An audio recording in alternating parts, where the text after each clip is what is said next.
Bit of a delay. Semi-Torino. I have to change the time. Bit of a delay. Fun. Semi-Torino. Yeah, we are alive, and I'll change the title. Yeah, I just got the notification on my personal Twitter. Or my personal YouTube, I mean. That you just went live. All right. Let me know when we're good to go. Like good to go. Title, and then thinking about if I just throw it on stuff like that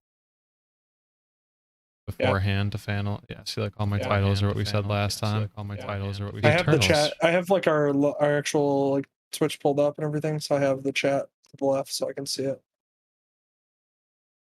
Let me see. I remember. I'd like to change the titles. Naomi Osaka.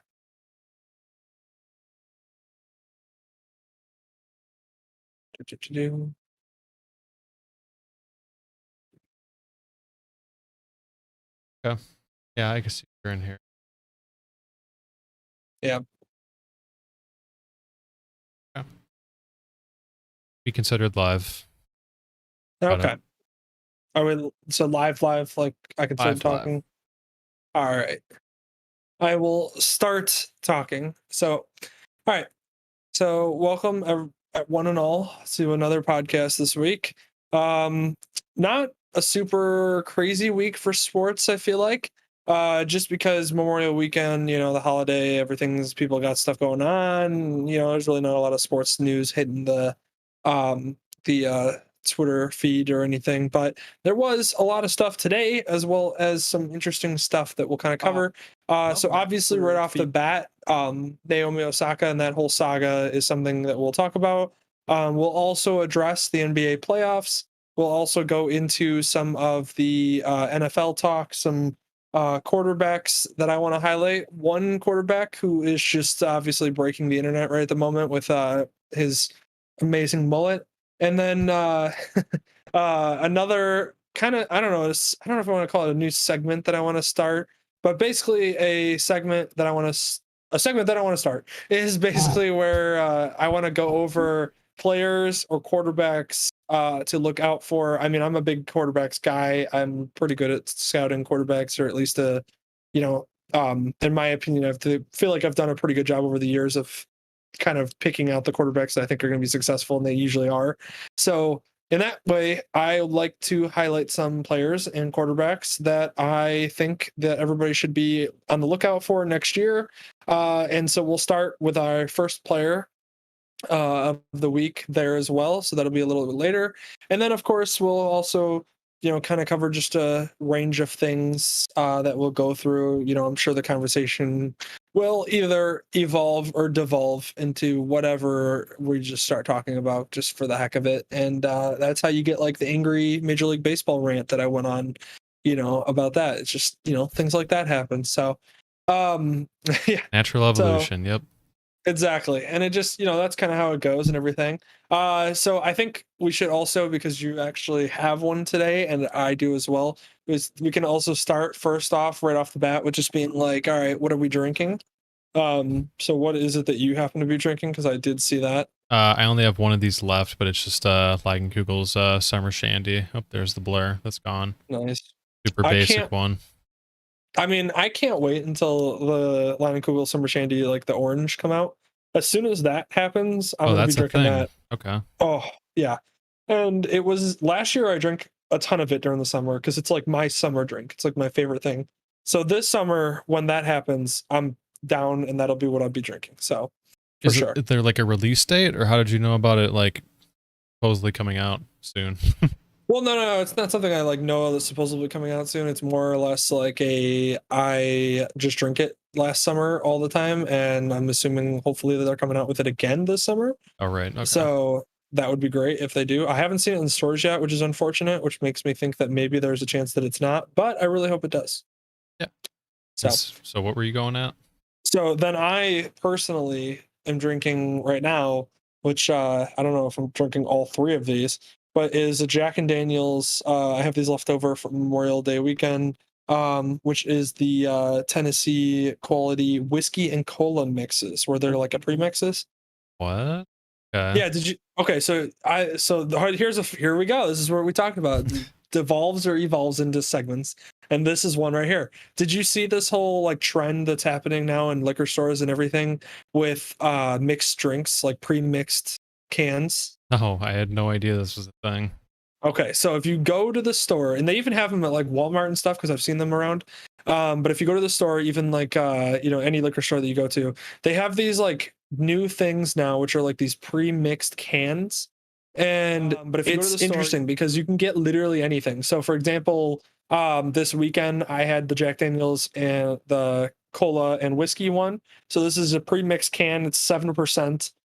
It's kind of stronger on the whiskey side, so like if you like whiskey, it's going to be a great mix for you. If you also enjoy just a whiskey and cola mix in general, it's going to be good. I like it a lot. To me it tastes exactly how I want it to be mixed every time, so I'm good with it. But then I tried for example, I had Bacardi Limon and lemonade too. Yeah. That was another premix that was really good that I highly recommend this summer if you're interested. I tried, for example, and they're just like they sell them in like 4 packs of cans. Yeah. And like every brand and like everybody's starting to come out with them. Like I saw there's like a gin and tonic one. There is like a whiskey and juice one. There's like a vodka and lemonade one. There's like a bunch of different ones that like are like mixes that you would yeah, it was like whiskey and juice. Like there's a lot of mixes that are now in the stores that you can get that are like just like random things or like common drink mixes that you could order at the bar, but they are now selling them like pre-made in cans. And like I said, the Jack Daniels one that I've had so far has been really good. And then I think the Bacardi Limon and lemonade one, if I find it more in the future, is going to be one for sure that I end up drinking because it's really good. Yeah, this is definitely the first time I've ever heard that and seeing it now. One, if I find it more in the future, is going to be one for sure. So if you go to the liquor store, for everybody out there listening, if you go to the liquor store and you want to just try something new because it's summer and we're coming off of COVID and we're finally able to see people and human beings again, you should definitely try some of those premixes. Use alcohol to deal with seeing people again. Exactly. Well, that's just general life, Dylan. I mean, that's how it goes. But no, I do highly recommend trying the drink mixes because they're kind of fun. I don't know, they're just different. It's not what they're used to. I get it what she's saying, but oh, okay. Sorry, so you just jumped in. We haven't gotten to that topic yet, so I will leave that thought for a moment. Let us finish our terrible conversation about. Not terrible conversation, great conversation about how if you haven't tried these drink mixes, which actually you can chime in too on this if you have. I was talking about how I'm currently drinking, which I'll show it again for you to the webcam. I am currently drinking the Jack Daniels whiskey and cola pre-mixed cans, and I find it very tasting and refreshing. And they now have these all over in stores, which I recommend if you are of age to drink. And try these. That they're like premixes for like vodka ones, there's tequila ones, there's whiskey and juice ones, there's like gin and tonic, there's like all kinds of these mixes, and I recommend trying them because I had a Bacardi Limon and lemonade one, which again I just said not too long ago, but that's definitely one that I'm going to have in the future. So yeah, so that's that was what we were talking about. But I am going to, we can now shift over. And I don't know if there's anything else you want to say on that topic. What are some examples of some other ones that you've seen like already? Like there was a bunch of different ones. Oh, okay. I'm gonna write that down what too. What are some examples of some other? No, so there was so like I said, there was like the vodka. There was like it's just like brands are starting to come out with like their own. So like there was I'm starting to see like there was a Captain one if I remember correctly. Like I said, there was like the Bacardi Limon one. There's like tequila ones that are coming out. The Jack Daniels one, which is the one I saw. There's a whatever the brand of gin is. They had that gin and tonic mix. And I've seen some other mixes as well. I can't remember off the top of my head because I just haven't been there. But yeah, no, I've seen a couple of these different mixes and they're really good, honestly. It's like I said, it's different than what I'm used to drinking, which is nice because you just change it up, And so I've enjoyed it. This is what I'm drinking tonight. So yeah. And check out the But Creamsicle Fluff Milkshake IPA with orange zest and Tatiana. that sounds incredible. Does sound like something I would try. Where's that sold at? Google that Yeah. now. Yeah. No, I'm gonna definitely research that for sure, and I'm gonna definitely get that at some point. Yeah. Wow. All right. So let's transition to our first actual sports topic of the podcast. So what I would like to do as far as talking about this is run down Sports kind topic of of the how podcast. we got to where we are.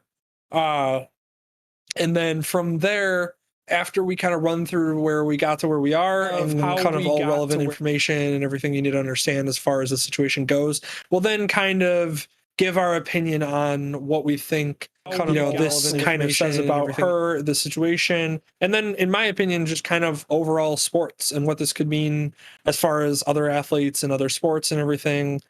And so, oh boy, oh no, Oh no. did you see with the comment? Oh, is it not popped up for you? There you go. Oh, Now you there's a can read it. delay echo. does that mean? That should have been from me trying to balance audio in the background. If it's still going on, a delay echo. If it's still going on right now, let me know. Let us know. If it was happening on and off in the beginning, that was me trying to figure out the audio balances between my mic and his audio, which you could tell me also how that sounds. But yeah, Just give us idea of how everything sounds.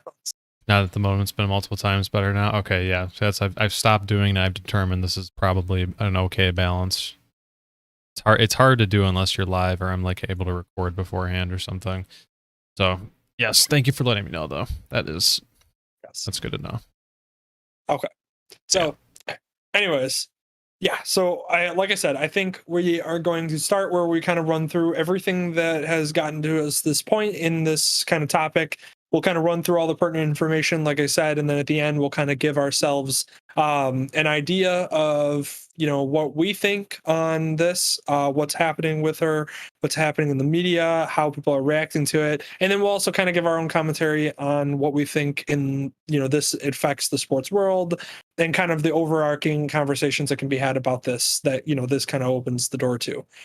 So right off the bat, kind of start, like I said, we'll run through the pertinent information. So I kind of took notes to actually get us to an understanding of why we got to where we are. So for those that don't know, Naomi Osaka is one of the youngest, brightest stars in tennis at the moment. I believe, if I remember correctly, I think she's in her early 20s, like 23, 24 years old, somewhere in that range. She's the second best ranked international player in the world. And I also read somewhere, I don't know if it's 100% true, didn't fact check this, blame it on me. I guess she's the highest paid athlete as well, highest paid female athlete, I should say. So Yeah, that's, I guess that comes from like sponsorships and endorsements. yeah, everything else plus that. sponsorships, winnings, because she's one of the biggest named tennis players in the world, and she's one of those where she's ridiculously talented, young, that of course puts her in the spotlight just being that way.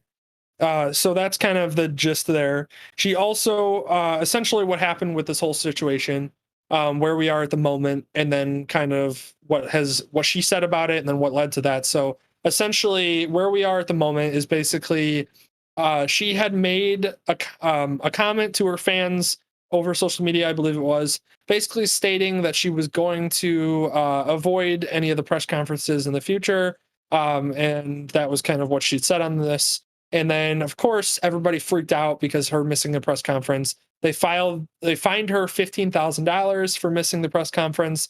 And then there was a statement put out by the leaders of the 4 Grand Slam tournaments that are famous in tennis. For those of the people out there that don't know, it is the Australian Open, the US Open, the French Open, and Wimbledon. Those are the 4 Grand Slam championships tournaments. And basically those are like the, for PGA golf, winning like a major, those are like the majors in tennis. So winning those is huge for your career. So it's almost like winning the Masters, if you win one of those, if you win Wimbledon or something. Right. So that does that for your career. So those 4, the leaders of those 4 Grand Slams came out and basically made a statement saying that if she was going to continue to do this, that they would basically potentially levy a suspension down on her for the championship or tournaments in kind of a response to this. And the reason why they said that is their justification was that they said everybody should be treated equally and that no one should be treated differently, and so that this is how they're going to do it. You can agree, disagree with whatever that kind of, relevant information. I think it's really just, they get money from those press conferences. So of course they want their stars and best people to be at the press conferences and everything. And we'll talk more about the overarching conversation about press conferences, even in general, later on. So, but that was a statement that was released by them.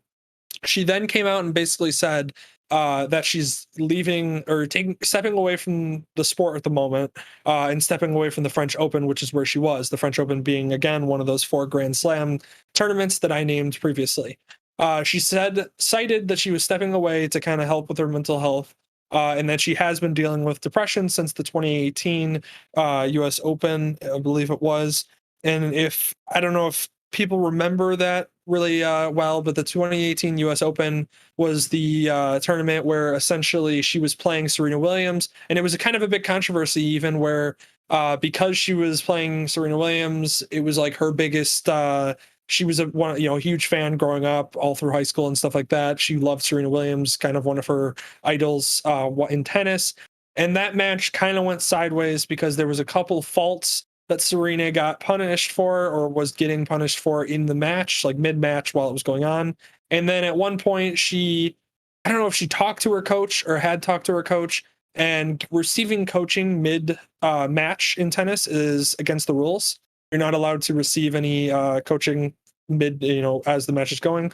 So essentially, while that happened, Serena then was outraged with all what she was dealing with through the whole match, and then that kind of boiled over to where she ended up smashing her racket. She ended up leaving it. She was like unhappy, and then there was some like pretty distasteful, comments and comics and things drawn about her and Serena Williams, and it kind of that was a whole nother conversation overarching about just sports in general. But that whole thing happened, and it kind of affected her basically, where ever since then she's been kind of battling depression, she said, behind the scenes, and then cited that as part of the reason why she was stepping away. Now, what he kind of addressed is that a lot of people think that she was causing a distraction, or she was becoming a distraction, or about being a distraction, things like that.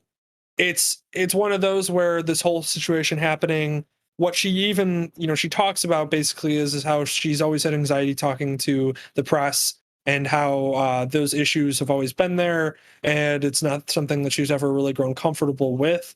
And then, like I said, this depression that she's kind of been battling since. And then after that whole stuff came out, essentially her a couple of people came out in support of her. So of course, like Steph Curry came out in support of her. Recently I saw Bubba Watson, the golfer, came out basically talking about his own battles of depression. And a lot of people even cited, things like back in the day when Reggie Bush, or was it Reggie Bush, or no, it wasn't Reggie Bush. It was another running back. Reggie Williams.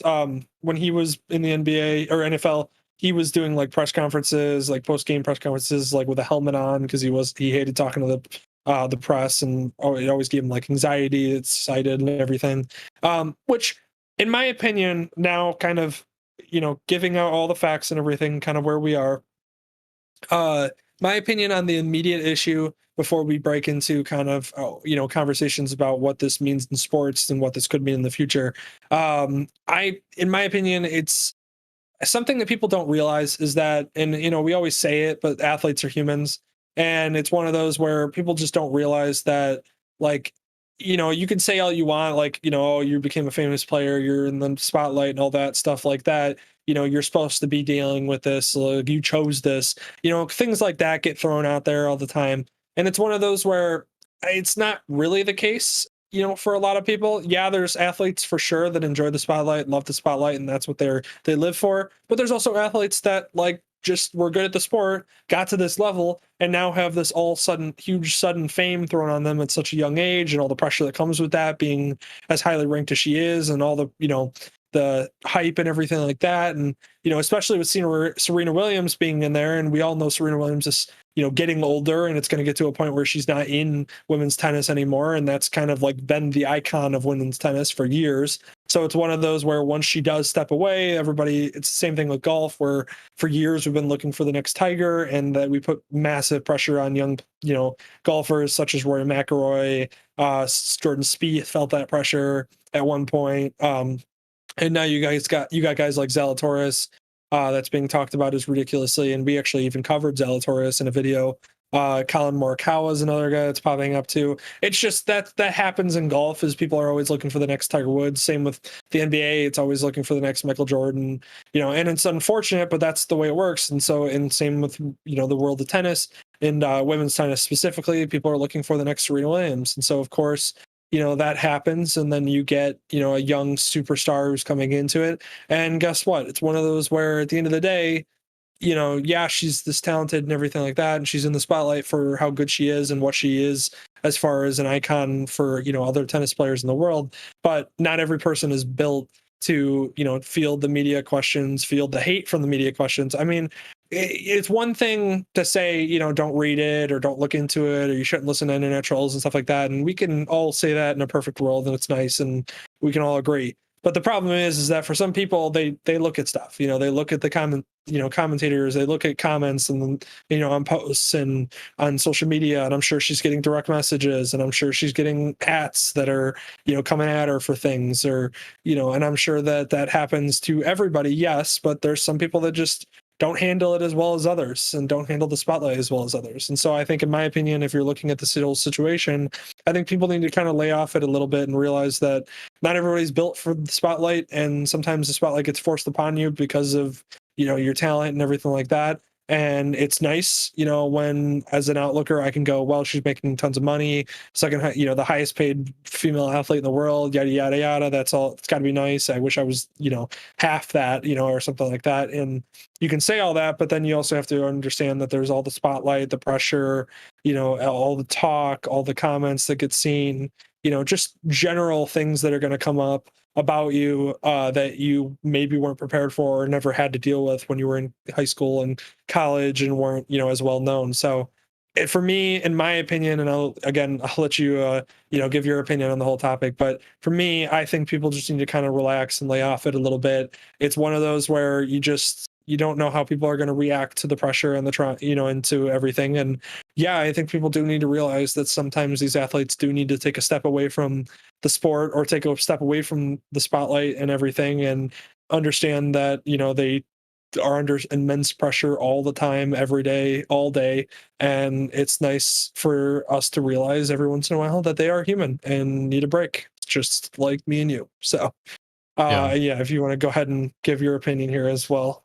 So it's funny. So like addressing the thing in the chat about being a Marshawn Lynch type of thing. Yeah, that's also something I had been thinking of, like immediately as you started to bring it up. I was also thinking about this like in the past week, and kind of just connecting the dots here. But if you're looking at not like the personal side of it, I'll get to that as a second point. But like the first part of it, it's almost kind of a that there's a term for it. I always forget about it. Basically, when you bring more attention to something. When you call it out rather than if you just left it alone. Yeah. You probably know the word or the term that I'm trying to think of. Exactly. Yeah, I can't think of it, but I know what you're saying. It'll come to me at some point. But basically, yeah, it's almost, it feels like that sort of situation, even if you were thinking about it that from a business perspective, where like Marshawn Lynch blew up because of that. And then like, it's like, oh yeah, the NFL is like really mad about that. Like they want to get their exposure, and he blew up his image, his brand, also the NFL in general, and it became like so much of a bigger deal and so much of a bigger story, and got like eyeballs on the screen compared to if they had just left it alone. So it's interesting because it's like overreacting in this sort of way. I had never heard of her before until just now because of the story. Now you have my attention, you have my eyeballs on the screen, and like me actually following a story and trying to keep up with it. And I am almost wondering if like like obviously aside from the problems that she's having herself and she's trying to deal with right now, I wonder if she knew that this story was going to blow up, and because of like all the fines and all that, and she tried to get out ahead of it, and she said, okay, instead of actually giving you the coverage for me like doing this and then back and forth being a bigger story and stuff, and you getting all the coverage and all the money and the revenue from all that attention, like I'm just going to retire for now and slip out of the spotlight because that's what I actually want. Like I actually just want like time away from people because I feel like she kind of knew that that was going to be a bigger thing and blow up. So interesting from a business side because I wonder if they were just like, oh, okay, yeah, we'll fine you and make a story out of it, and now it's going to get even bigger. It's going to help us. $15,000 to you, whatever, we get that. That's a negligible amount of money to them, but just in the news media coverage, I thought that was kind of interesting too. So good for her for like completely getting out in front of that and taking away any advantage or anything else that came up of it. But that's for the business side of it. For the personal side of it, yeah, I absolutely understand what you would want to do with that. I like even in terms of not even like getting anxiety from talking about questions and getting questions from reporters and fielding them all the time. That has to be such an aggravating job to just hear and see the same thing, like the same stupid questions over and over again, and come up with like more creative responses to the same things. Figure this thing out, but like say it in a diplomatic way, which you don't actually want to say. Like I know they're gonna always be doing that for their news coverage and what have you, but completely forgetting about the anxiety side of it. Like I can understand why she would hate doing press conferences. It seems like all athletes, for the most part, seem to, and having to shoulder that constantly over and over and over again. I don't know if like more context behind like if there was there a certain event that happened that she kept on getting asked about, where was there invasive parts of like her personal life that reporters are starting to get into, or was it just like in general, the news coverage, the day to day, like, oh, how do you feel about this person? How do you, that sort of thing. I think I think if I remember looking at it, there wasn't anything specific that kind of like immediately drew her to make this decision, but it was one of those where it just kind of came about over the course of time. And I do remember, I actually forgot to mention this. I did want to throw this in there. I did read too that when she actually won the U.S. Open match over Serena Williams back in 2018, and that was huge or whatever. When that whole drama happened, people were actually like, I read these comments, so they exist, and I'm not just saying this to like throw shade at people or like give light or help to her or whatever that's out of context. No, I read these actual posts and saw these things, but basically people were actually commenting like saying rude stuff to her basically as if like it was a bad thing that she won against Serena when Serena was getting like those faults and like punishment. So like this girl couldn't even celebrate like her winning these like big matches against big people and like becoming a household name because she was starting to already get not overshadowed by the whole Serena stuff, but then also, stuff thrown at her about like even just beating Serena during a match where Serena wasn't at her best or whatever people had to say. And, so that I'm sure that probably started, especially just being at a young age and being so excited and playing your idol and everything, for it to go so wrong the way it did. And then, everything after that, of course. So with all the pressure and everything, I think that's what kind of added into it. So. Yeah. I mean, people always have problems with like the new guard coming in, taking over things. I mean, you see that with, you could any number of players. I mean, okay, the first thing you talk about for later is like assuming like you'd say LeBron or something is starting to age out, whatever. Like every team or everyone that's going to beat him is going to get a ton of hate everywhere and online and everything because people are so attached to that. So I'm not really surprised by that. That's kind of sad that it can't be a thing. I mean, I kind of get it. Like, yeah, obviously it's sad because people are stupid, but I see them as being like, okay, I got so attached to this person for so many years now. Now I'm seeing them fade away. It's making me realize I'm old and also their time's gone and now my time's going. Maybe there's a lot of conflicting emotions with what's going on with that, and that's part of the reason why people are so violent and like mouthy about it. But yeah, I mean, I can't say I'm surprised by that. You just don't hear about people getting affected by it as much because it's just like, oh yeah, that's just the way it is. And I guess most people are fine with that and just okay with it. It's just your classic like hometown bar take. It'd just be like, they're getting paid so much money. What are they complaining about? They got nothing to complain about. They could just pay, like literally just the one where you just go, yeah, dude, for sure. And like, okay, and then look away. Yeah, like I understand that celebrities give up a certain amount of privacy for their celebrity status. I understand that that's a thing. I also understand that they make a lot of money and they're compensated well. for some of that, you could say. But there is something to say about people, especially in sports, because sports are so unique in the sense that a household name like a Tom Cruise, for instance, like he's been a Tom Cruise since since he started his first couple movies and became famous. Whereas it's one of those where like athletes can kind of come from literally nowhere, like grow up in the poverty stricken area of a city and suddenly be vaulted into where they're getting paid millions of dollars a year and are in the spotlight and are talked about amongst millions of people across the world. And so it's one of those where not everybody's able to handle all that, and not everybody should be able to handle that because it's not a normal thing. So I get that in her sense that this is kind of built up from that. And I could see why, being so young as you are and finally making a name for yourself and then have that be in such a, not like a bad way, but just in such a like sour taste in your mouth kind of feel, where you win against your idol. And that should be like almost passing the torch moment, maybe between two careers, which would be maybe how it would go in a normal situation. But in the unique situation that it happened, and then with the way the fans were and the way that it all went down, and then I could see how that would start your whole path of then you start noticing the downside to things in the future, and then the press conferences get too much, and then it's just one of those where you just have to step away from the sport and just be like, okay, I need a minute to process everything, and I need to actually like get myself right, because I'm literally a 20 something year old phenom in the sport, and I need to figure out what that means for me and what I want out of this. So I get it. Yeah, I mean, she's obviously like, it's not like she's at the end of her career. She's got years and needs to invest the time, now, make herself feel better and back and all. Have plenty of time to do that. Does this mean I'm assuming she already has made that decision, but she's out for like the competitions that are coming up that you said that are coming up very soon? I don't know if she said that she was done for competitions in the future, or any competition in the future. I don't know if she took herself out of those. I just know that she took herself out of the current French Open, the Grand Slam tournament going on, and then is just stepping away from tennis for the moment. So I don't know if it's one of those where she just needs like a week or two by herself away from everything to, get right, or if it will be something that continues in the future. But I just know that that's at the moment what it seems to be, is that she just stepped away from the current tournament. Gotcha. So, okay.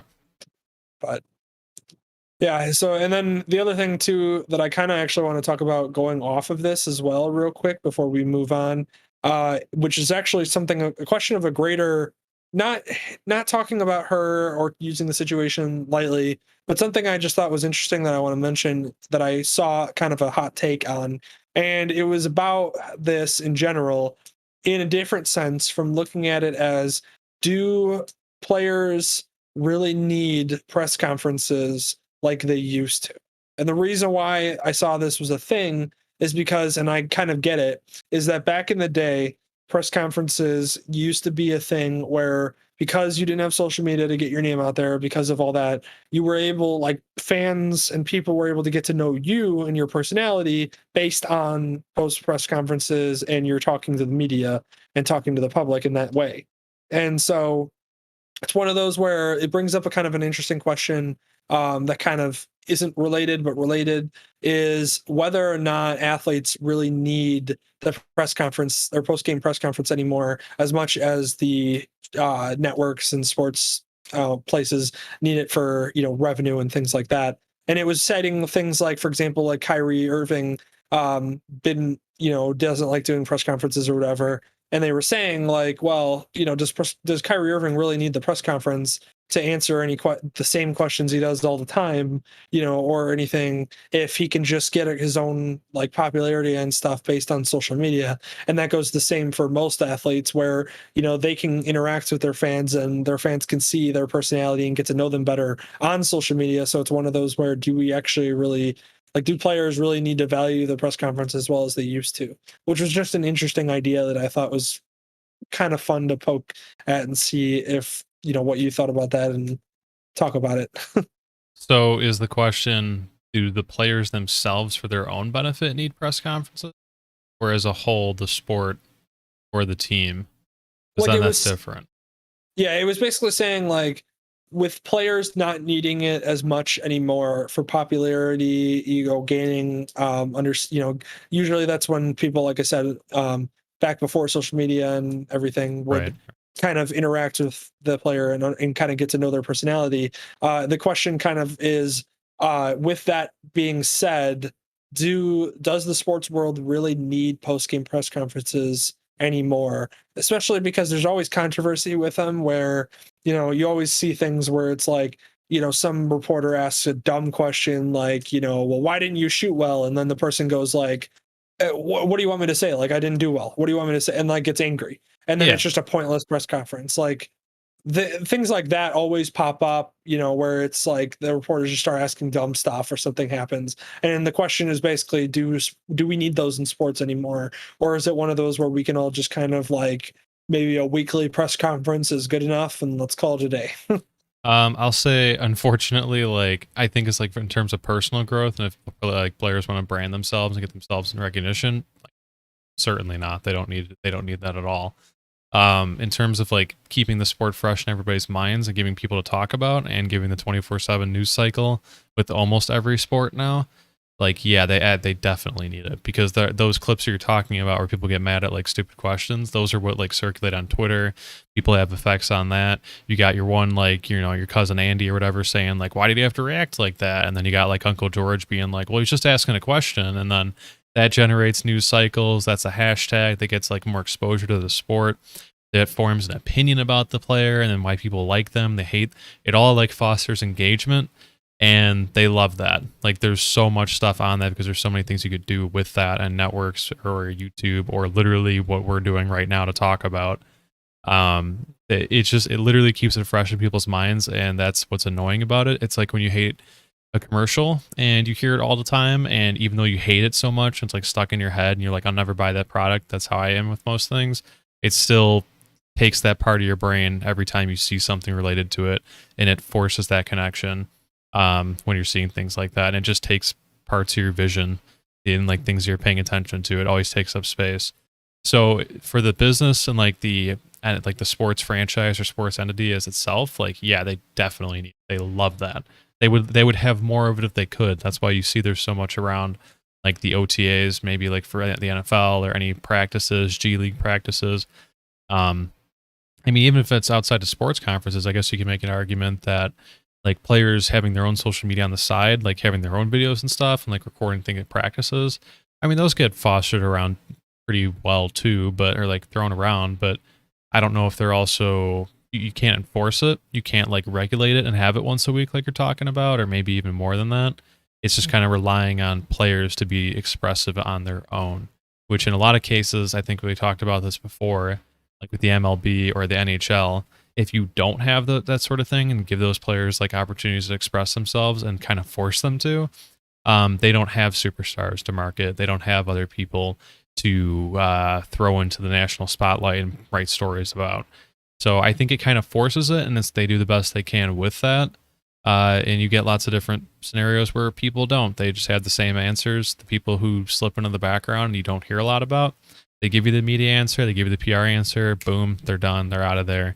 Everyone's happy, they're done with it, and the press gets something that they can clip into, dot, dot, dot, they said, blah, dot, dot, dot, they'll retire, or whatever else it might be. So yeah, it depends on who you're talking about, I guess, and the stakeholders in it, but I think in terms of like sports media, it needs it desperately for lots of different reasons, especially if we're talking about in the season, especially off season, I guess. It could be important, but yeah, that's what I would say about that. Gotcha. Yeah, no, I agree with a lot of what you said. I mean, it is true that obviously those clips and stuff like that, kind of make the sport, and you get those like sound bites that, everybody then uses for the next week on the show before the next content comes. And if you're like a fan of one sport, for instance, and, in the bye week or in the week where, for example, the NFL, how it occurs on basically, Sunday and Monday night, all that. And it's like during the week, people are looking for news and stuff to talk about. And so then they start talking about those sound bites. And those are great ways for, like you said, people to make names or, form opinions about people or, kind of bring, conversation to a topic that maybe wouldn't get talked about before. I mean, like, for instance, what we're talking about right now with this whole segment, about Naomi Osaka not going to press conferences. I just think it's interesting to think about whether or not it matters for the players and whether or not they'll actually really fight for press conferences or post-game press conferences more specifically. Because press conferences in general are a thing that I think obviously the sports world needs, but I think it's more about post-game press conferences as far as like immediately after the game. Players hate talking to the media immediately after the game. Sometimes, if you won, you want to celebrate. If you lost, you want to move on to the next game. That kind of thing. And answering the questions about your play and stuff like that when you know that you didn't play well, or it always gets people angry, and players hate it.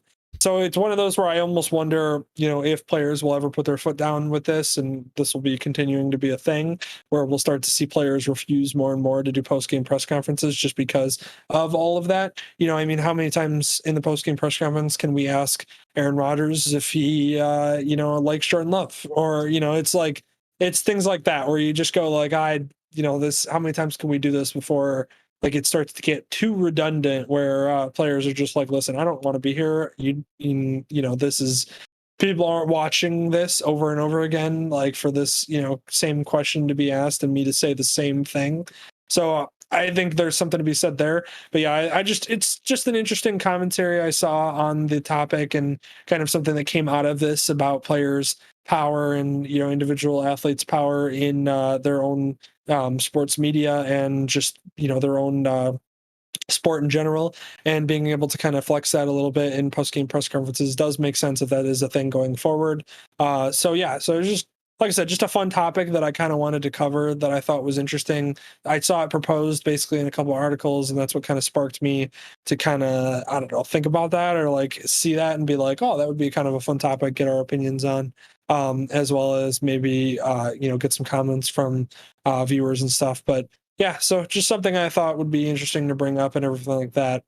Now, to kind of shift away from all of that and kind of move to a different topic overall, we can kind of shift over to the NBA, which I I see the problem happening. Yeah, something weird God, happened there. I love when that stuff happens. New People have to OBS feel update. vaccine. Okay. Anyways, now I think we're good to go. Good to go there. Oh god, that cracks me up. Anyways, so yeah, shift over to the NBA with the news coming out about Danny Ainge stepping down as the president of basketball operations for the Celtics.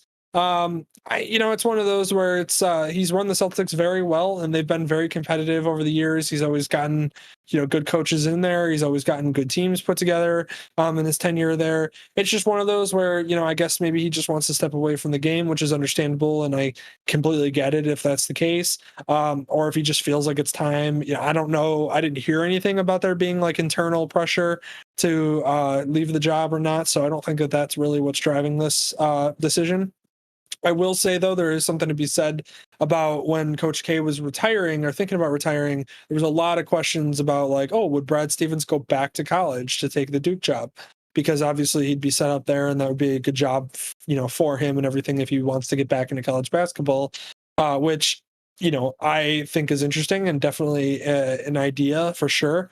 But looking at what we're currently looking at, basically with Danny Ainge and, him stepping down at this current moment, I do wonder if that played a role into it, and maybe internally you won't ever hear about it, but internally that played a role. And that's what they got Brad Stevens to stay, is because they were like, hey, we're about to have this massive position open to run the entire organization. How about you do that? And then, that's what you get him. I do wonder where they go in coaching for the next coach regime that comes in, especially because his team's such a young, talented team with Jayson Tatum and Brown and all of them slowly growing together. And, it's a very young team, so they have a lot of growth to happen, and they could get some veterans to change the tide there as well, as experience together. But I'm intrigued to see what they bring in as far as the coaching staff, and what Brad Stevens does overall with the team as far as, maybe making decisions as far as player personnel, he's got probably a lot more pull in that direction, and as well as maybe what coaching staff he wants to bring in. I don't know if he'll maybe want to bring in a coaching staff that he thinks relates most to his coaching style, and that's what he wants to continue the coaching tree in that department, or if he wants to basically pass it on to a whole new coaching regime, get a new kind of feel and intrigue, I guess, going. So it really just depends. I'm kind of curious to see where it goes. I don't know, if you think what you think about this, or So you have first reaction is, wow, he's 44. Like he looks. I thought he was like upper 30s and stuff. At least from this picture. This picture's a little bit too complimentary. He's been coaching or whatever. But who makes like those decisions? Like, is it literally top down from the owner at this point? Is it Danny Ainge in his acting position of GM decides that Brad Stevens will be the takeover for this position? I assume it has to be checked with the higher ups. I'm just kind of curious about how that power dynamic works when you're in that transition period. I would think that it has to be handled internally as far as the higher ups make the decision. But I think it's one of those where it's almost a perfect storm of everything. If it works if it works well, it's like a perfect storm of everything where he wants to step down because he feels it's right. Brad Stevens is there and he feels Brad Stevens can take over, and so does the ownership. And so then they want to make that change happen as smoothly and swiftly as possible. And if this is happening the day after they lose in the playoffs and are knocked out, that makes me think that this is something that has been a thought for Danny Ainge throughout the whole season.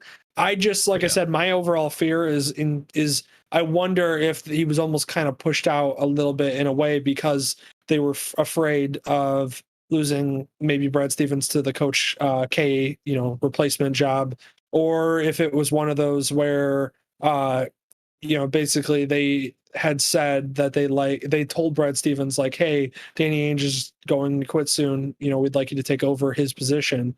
And then that was kind of a, behind closed doors agreement kind of thing.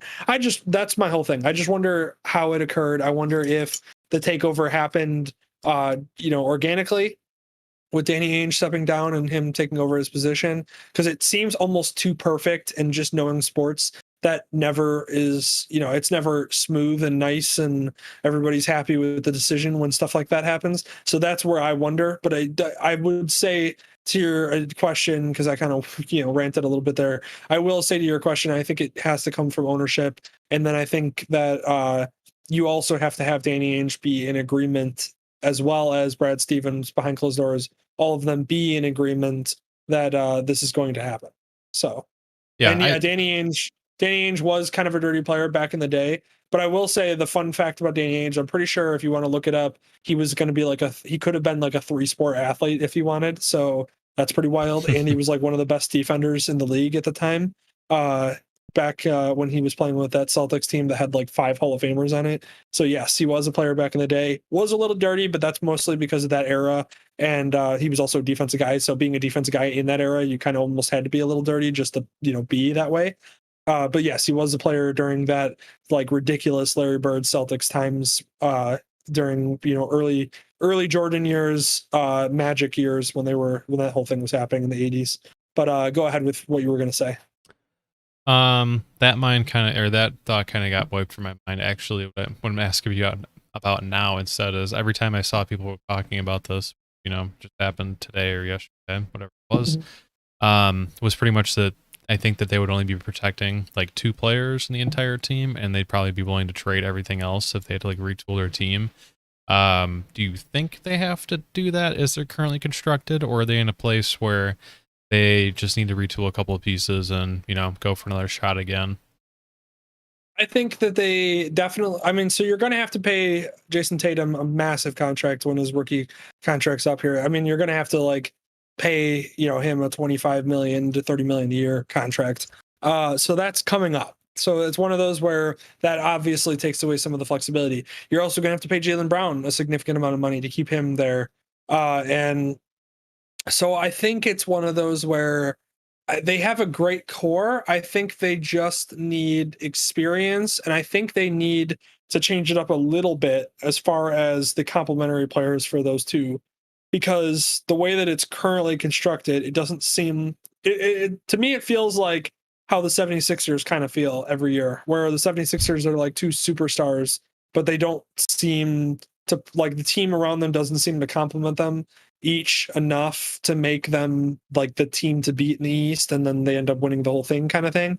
The 76ers are always really good, but then they never are able to go anywhere or do anything with it. So I think it's one of those where I think the Celtics are just currently constructed not well enough as far as complementing their stars in order for them to do enough to win, like, or be a threat to win.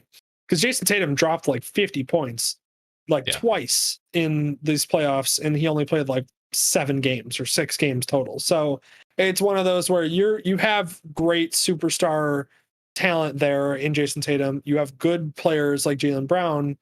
You just need to start building a core around them that is way more complementary than what it currently is. Gotcha. Which, by the way, one thing was also, did you see that Joel Embiid was supposed to have a small lateral meniscus tear in his right knee?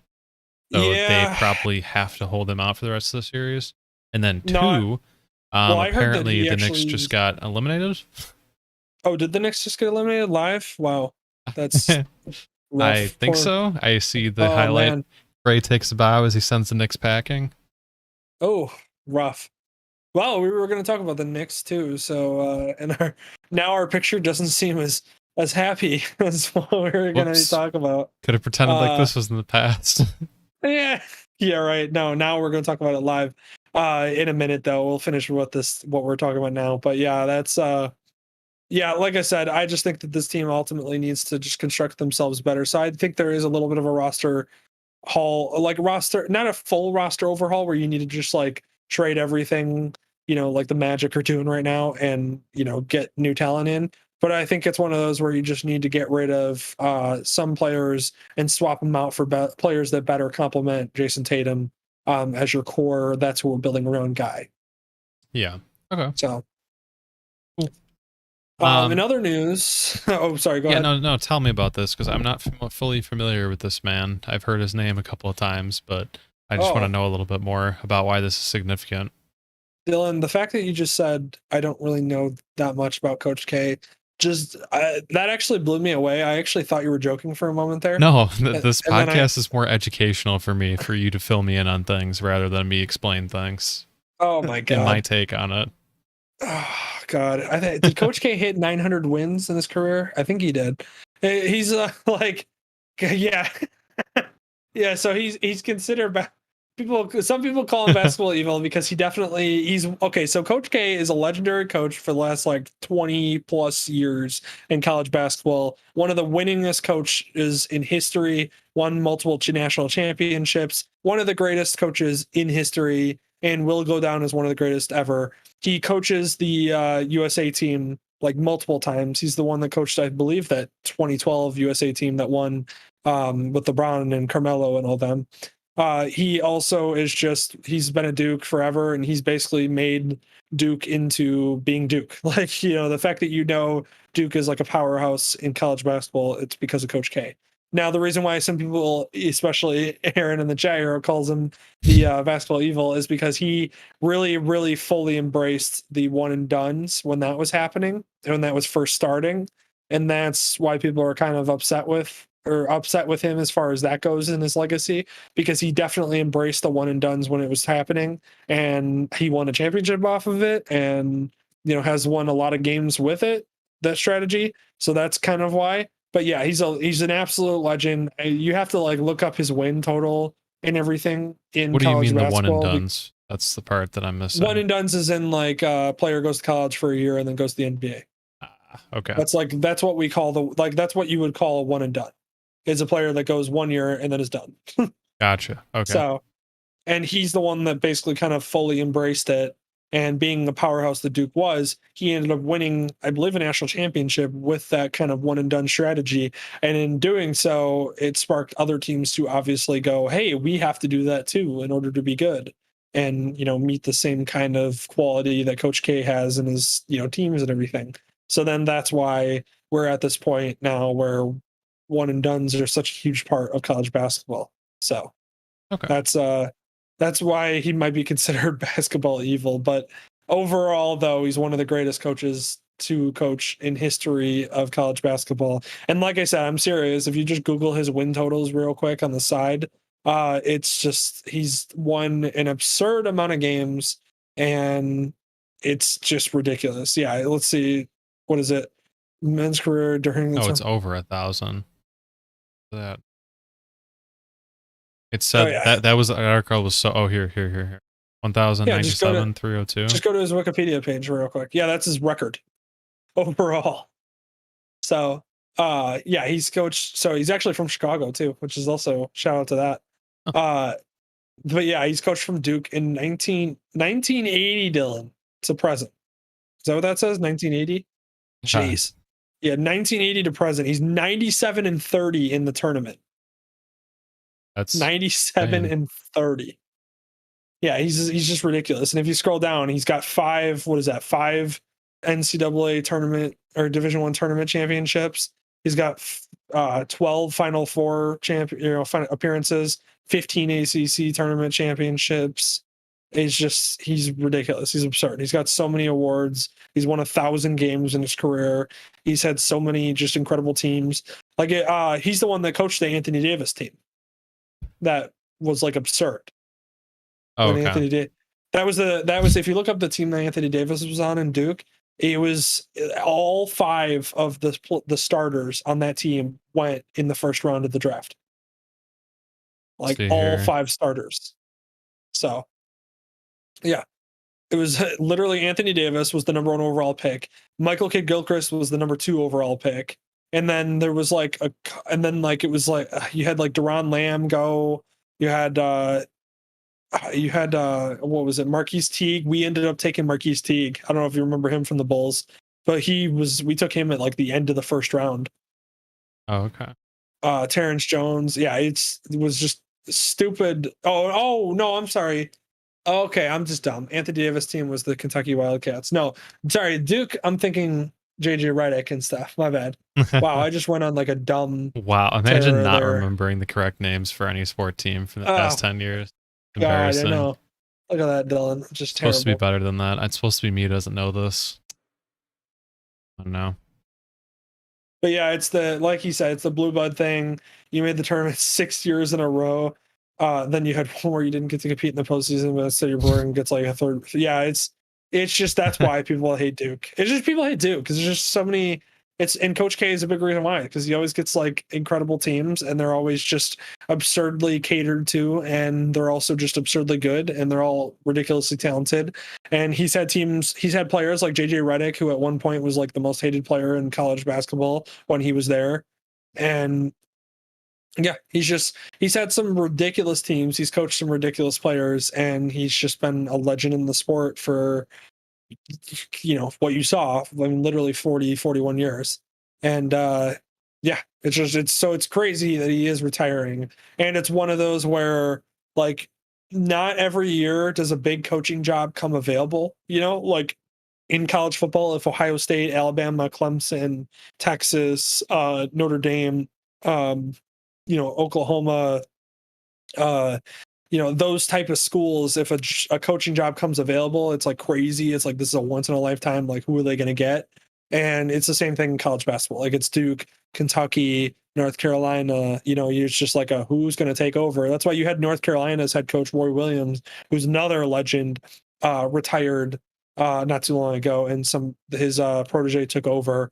And then same thing here. Coach K retires. Now it's a question of who's going to take over the legacy and everything he built at Duke. And maybe, either keep the same level of excellency or even close to the same level of excellency that, they've had for basically 40 years. And so, was there any reason? They're just like, hey, I'm done and I'm older and I've nothing to prove at this point, so I'm out type of thing? Basically, yeah. Basically, it was just like he got tired of doing it every year. And it's understandable because, like I said, I mean, he's been doing it for years and years and years, and he's coached USA teams to gold medals. He's coached, countless college basketball teams to national championships and Final Four appearances and things like that. And it's just one of those where he's just like, okay, I've won 1,000 games. I've won 5 national championships. I've won gold medals. Like, what else do I need to do? Yeah. So, but Well, so tell me, what do you think's going to happen with the Knicks? The Knicks game. What do you think is Yeah, going to happen with the so series? oh, I think the Knicks in 7, I really think that team and that city, they've fought so hard, and just Yeah, one of those where they can't believe they lost. They're out of the series. Oh wow. Well, the run is over, Knicks fans. It was good while it lasted. We'll see you in the playoffs in about 5 or 6 years. No, I'm just kidding. Actually, I'm just, I'm just joking. Knicks fans get made fun of too much and have to put up with too much crap. I mean, granted, sometimes it's a little warranted. But yeah, Knicks fans get put up with a lot of crap and a lot of bad teams. And so, shout out to the Knicks for actually having a good year and making the playoffs and everything like that. But yeah, no, I don't know what the Knicks are going to do for the future. I mean, Julius Randle played incredible this year and looks like he'll just continue to do that. Derrick Rose is obviously a nice piece, and Tom Thibodeau really built a nice team. So, really, what it is basically the Knicks need like a superstar, or they need a good draft pick. Like they need to hit a home run with a draft pick, or they need a superstar to come. I don't know who that's going to be, because I don't know at this point who's going to be available and who's going to like, because somebody's got to push the needle far enough to make them into the national championship contender. And I don't really know who that's going to be. Off the top of my head, I'm trying to think of future free agents and everything. And I really can't think of who's going to push that needle for them and be a good team fit. But regardless, I think that's really what it is. I think they really are a well put together, solid team. They're just like one piece away. Like one piece. Yes, that's a significant piece, but it's one piece. They need like one more thing. akin to they just need a really good quarterback, and they could definitely win a Super Bowl. Yeah. Basically, that's the way it is. Unfortunately, though, that's how it is in college basketball. It's a superstar driven league. If you don't have a superstar, that's why look In at the college Bulls. The Bulls basketball? are, huh? Oh, okay, the NBA, or is it? Yeah, Okay, just okay, basketball in general. Like yeah. the NBA is a star driven league, and so look at the Bulls, for instance. I mean, we have two literal all stars on the team, and we didn't even make the playoffs. So I thought you were that just dissing goes. the Knicks so hard. You were like, "That's what college basketball teams have to do. They have to get a superstar." And I was just like, "Jesus, they just lost. Leave it alone." That's a No, little no, rude. no. Not clowning on them that hard. No, I do. I'm fine. Like, I don't have a problem with the Knicks being good. Like, I'm fine with that. I was actually a huge fan of like the Carmelo Stoudemire teams that were going on at that time when they were both awesome. Whenever they were actually healthy enough to play together, it was awesome. But so I rooted for that because I was a Stoudemire fan. But yeah, no, I'm not clowning on the Knicks that hard. They just lost. They reeling from a great season that ended so poorly in the playoffs. But like I said, it's one of those where, again, it's a star driven league. And yeah, we're basically saying like, oh, they'd be great if they just got a quarterback. But unfortunately, that's the way it is. It's, like you're not beating the Nets, or the Bucks even with, just the current team that you have. Like, no offense to Julius Randle and everybody, but that's not enough. So you really need RJ Barrett to like either make huge strides, or you need to get like a star. Yeah, that So, makes sense. Okay, and on but they have to a great team. So yeah, and on to my second least favorite team to hear about, the Clippers. the I just second find them least. boring. I just find that's all. Well, it's because they don't really play like an exciting brand of basketball. Like you've heard that term, like exciting brand of basketball. They just don't do that. They don't like they're really good defensive players, but like Kawhi is not an outspoken leader. Like he's just not. That's the way he's been. He's just not a leader of guys. He's not going to be the one that's going to be getting in everybody's faces, getting everybody going. Like he's going to handle his stuff, and the day of the game, he's going to be there. He's going to show up and he's going to produce. It's just one of those where he's not a leader, and Paul George is not a leader either, as much as I love Paul George. And then, the guys that they have around him are good, and should complement them, but it's just they're the Clippers. They just don't ever do as well as they should. And then, for example, like Kawhi Leonard should 100% of the time be covering what's his name? Oh God, his name's gonna escape me. What's his name? Luca. Oh, there it is. Oh jeez. Um he should be 100% of the time covering Luca, and he's not. And I don't really understand if that's like a scheme thing. I don't know if he's just playing in the scheme and he's not speaking up. But if Kawhi Leonard wants to be Kawhi Leonard, he needs to like walk over to the coach and be like, "No, I'm covering that guy for the rest of the game, and I don't care what you say." Like that's how that should be, and that's how, like, not sound funny, but like Kawhi's never going to be LeBron, and you know why that's the case? Because LeBron in the final or the playoff series against the ridiculous Derrick Rose Bulls said, "I'm going to cover Derrick Rose, and I'm going to help take away Derrick Rose," and then he did, and so that's what Kawhi needs to do with Luka. Is obviously you're not going to erase Luka because Luka's too good for that, but you can at least like help, slow him down, make his life harder than what it is because it doesn't look like it's that hard. Like. I saw earlier there was one of the games Luka dropped he went on like an 8-0 run himself at the beginning of the game, and it was like, why is this man not being double teamed every single time he crosses half court? The Mavericks are a good team, but they're not like that good to like win far in the West. So like we need to like make the game plan centered around Luka, and if you do that, I'm sure that'll help with the overall game plan and overall winning of the series. And yeah, they evened the series up, but I think the Clippers are going to win this series probably in 6 games. I just don't foresee the Clippers being dominant in the future in any playoff series after watching this, because like if you're going to be the team that is going to win the championship, you need to handle the Mavericks a lot better than what you have done.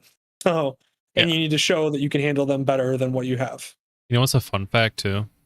I think for the longest time, I straight up could not tell the difference. Anytime someone would bring him up, the images would be flipped in my head of Jokic and Luka. Like I could not make a difference in my head. I was like, oh, I would see one of them and I'd be like, I could either guess either name and I'd be like, oh yeah, that's right. That feels right in my head.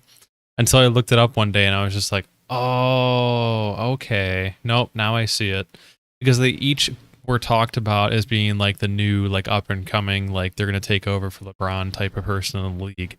And that combined with the fact that they're like massive dudes who lumber around, I was also like, oh, okay, that makes sense. Yeah, they're probably the same.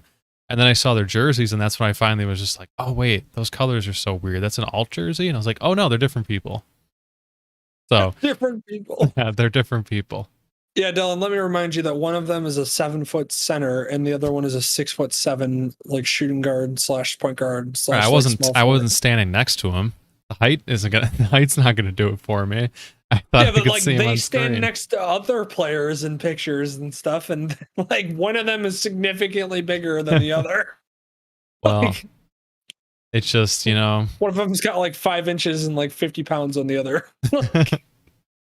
But no, that does. I can see it a little bit what you're talking about, but yeah, no, Luka is one of the best players in the world, and Jokic is becoming one of the best players. I mean, he already is pretty much one of the best players in the world. It's just from the center position, it's hard to impact the game as much or get as much love as like shooting guards and small forwards and point guards get, but because they're just flashier.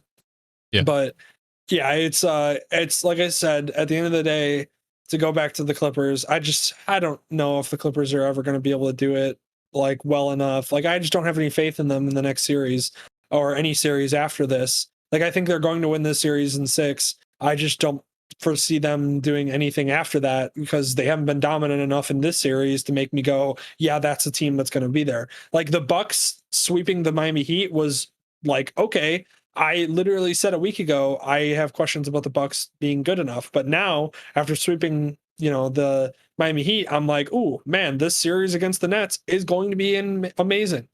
And then, when you look at the Clippers, I'm just like, I don't know. I don't think they're going to be able to do anything after this. Like I think honestly they'll probably win this series in 6 and then lose the next one in 7.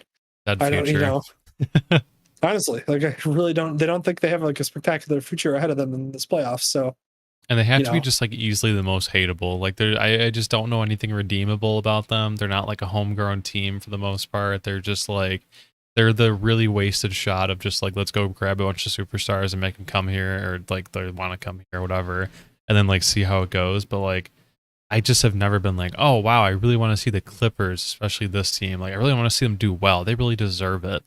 Like they were kind of hateable before they had like, Kawhi and Paul George, but now they do. So it's like, great, whatever. I hope you lose. And they fired Doc Rivers too. And then, right, that also happened as well. Yeah, I think so. I don't remember exactly. I just don't Yeah, follow the exactly, because Clippers who enough. cares? It's the Clippers. I Why just is that a yeah, story worth it's following? literally You don't that's a care. summation. As much as I'm talking about all these people and how I know all these people, I'm like, did they fire him? Do they even have a coach? Yeah, Is there other players? Are these the three players that are on the Clippers at all? I don't know. It's the yeah, Clippers. Who knows? Feels irrelevant. like it. Feels like it at times, but uh, yeah, I don't foresee the Clippers doing anything in the playoffs, and I think they're going to lose. And then we switch alternatively to the series that's going to define the East and who's coming out of the East. This series is going to be awesome. I'm going to watch every game of the series, and that's not even an understatement because the fact that we're going to get a Giannis Bucks team that are finally starting to play like they should and swept the Miami Heat. And you can say whatever you want about the Miami Heat and everything like that, but the Miami Heat were literally in the finals last year, and a lot of people thought they're just going to grow this year and become better, and they have been pretty good. So the fact that this is a thing where the Bucks swept them immediately and then are now going to go play the Nets, who are the Nets, and have Kevin Durant and Kyrie Irving and James Harden coming off of a 4-1 series win that was just over the Celtics that we were talking about earlier as being a pretty good team. It's just Yeah, wild. It's just such an exciting series, and these are like the series that make the NBA fun to watch. Is when you get series like this, and so early in the this is an Eastern Conference Championship matchup in the second round, and I'm for it. so So you like that actually when they're like the earlier on, and it's not always just like conference championships where actual good I matchups come up. I like it because it tests the team. Like it tests the team early and it helps build them on their journey. So like it's one of those where when a team beats like a team that they shouldn't have beat, or a team beats like a team that was like, oh, this could go either way. It's a 50-50 grudge match, kind of thing. When a team beats that team and gets above that series and wins, it usually sometimes it drains them and then they can't produce well enough in the next one. That's what happened to the Miami Heat last year. They kind of just lost their energy going into the finals after coming out of the East and like such a hard fought Eastern Conference Championship. And so then it's one of those where that can happen, yes. But then for teams like I think the Bucks and the Nets are, either team that makes it out of this series is going to win the East, and it's because winning this series is meaning getting over the biggest hump for either side. And then it not only that, but it's also one of those where for the Nets, if they get past the series, they've grown in chemistry. They've grown in team chemistry, and they've gotten past a really, really solid team, and they've learned how to play together to win against a really solid team. They're going to win the East and then be really good in the finals and probably be the favorites. Then vice versa with the Bucks. If the Bucks get past the Nets in this series, they're going to be the team that we all go, wow, they've actually done it. Like this is the year. Like they're going to make it to the championship, and I think they have a real shot to win it, kind of thing. So that's why this series is so exciting to watch, because it's a prove it kind of situation for both teams, where both teams will come out of this and you'll go, wow, that team definitely is going, like this team is definitely on target to play in the national or in the finals, and not only play in the finals, but compete enough to win it, that kind of thing. That's what's interesting about it for me too. Is that like once the only bad part about that happening early is that like what's going to be competitive until the finals. Well, you That's the still only have the part that Eastern makes Conference. me think. See, but the thing is you still have the Eastern Conference Championship after this, where whatever team does make it out of this is still going to play a really good team. And the Eastern Conference and Western Conference Championships are both really good matchups because both teams made it all the way through their respective conferences to the championship. It's just one of those where, like, this is a matchup that would be in the Eastern Conference Championship or be a stereotypical Eastern Conference Championship, but just in the second round. So, like, yeah, you can say that it might pull away from a little bit of the like for it that it's happening this early, but the fact that it's happening and then you still have the Eastern Conference Championship after that to watch the team get tested again before they make it to the finals is exciting. So, and that's what I'm looking at it as. So that's why I'm excited about the series. And like I said, I think the series decides the East. And I think whoever makes it out of this is probably going to be the favorite to win the championship. Just because if the Bucks, like I said, if the Bucks get past the Nets and they figure it out how to get past that James Harden, Kyrie Irving, Kevin Durant, ridiculous super squad, it's going to be one of those where you're going to go, wow, the Bucks can overcome literally anybody else because they just overcame a ridiculous juggernaut. And then if the Nets win, it's like, wow, the Nets learned how to play better as a team, and their star power is just going to be too much for anybody. Okay. And I want to let you know for the next segment that I just changed the title to "Lay Loser Lets the Lakers Down." So if there's any hate comments that come in here, that's because that's with me. I think it's funny. So. Yeah, listen, I do not share the same level of Dylan clowning. Okay, by the time LeBron people get here, they'll never be able to hear what you said. You'll be in the middle of talking and still getting hate. So don't worry about defending yourself. I'm gonna put this in the segment in the clip. I'm gonna be like, listen, like a disclaimer. Y'all, this is the other Dylan. This is left side screen Dylan causing mayhem and drama in the comments, and this is not me. Okay. This does not reflect the whole Dylan. Let's see if it stops him. But yeah, I mean, but anyways, so if anybody doesn't even know what we're talking about or what we're looking at right now, LeBron basically left the final 5 minutes or 6 minutes of the game and went to go get treatment for his injury that he's kind of been nursing. And allegedly. It's one of those. Oh, here we go, Dylan. You will get your turn. You wait. Let me explain it to the people.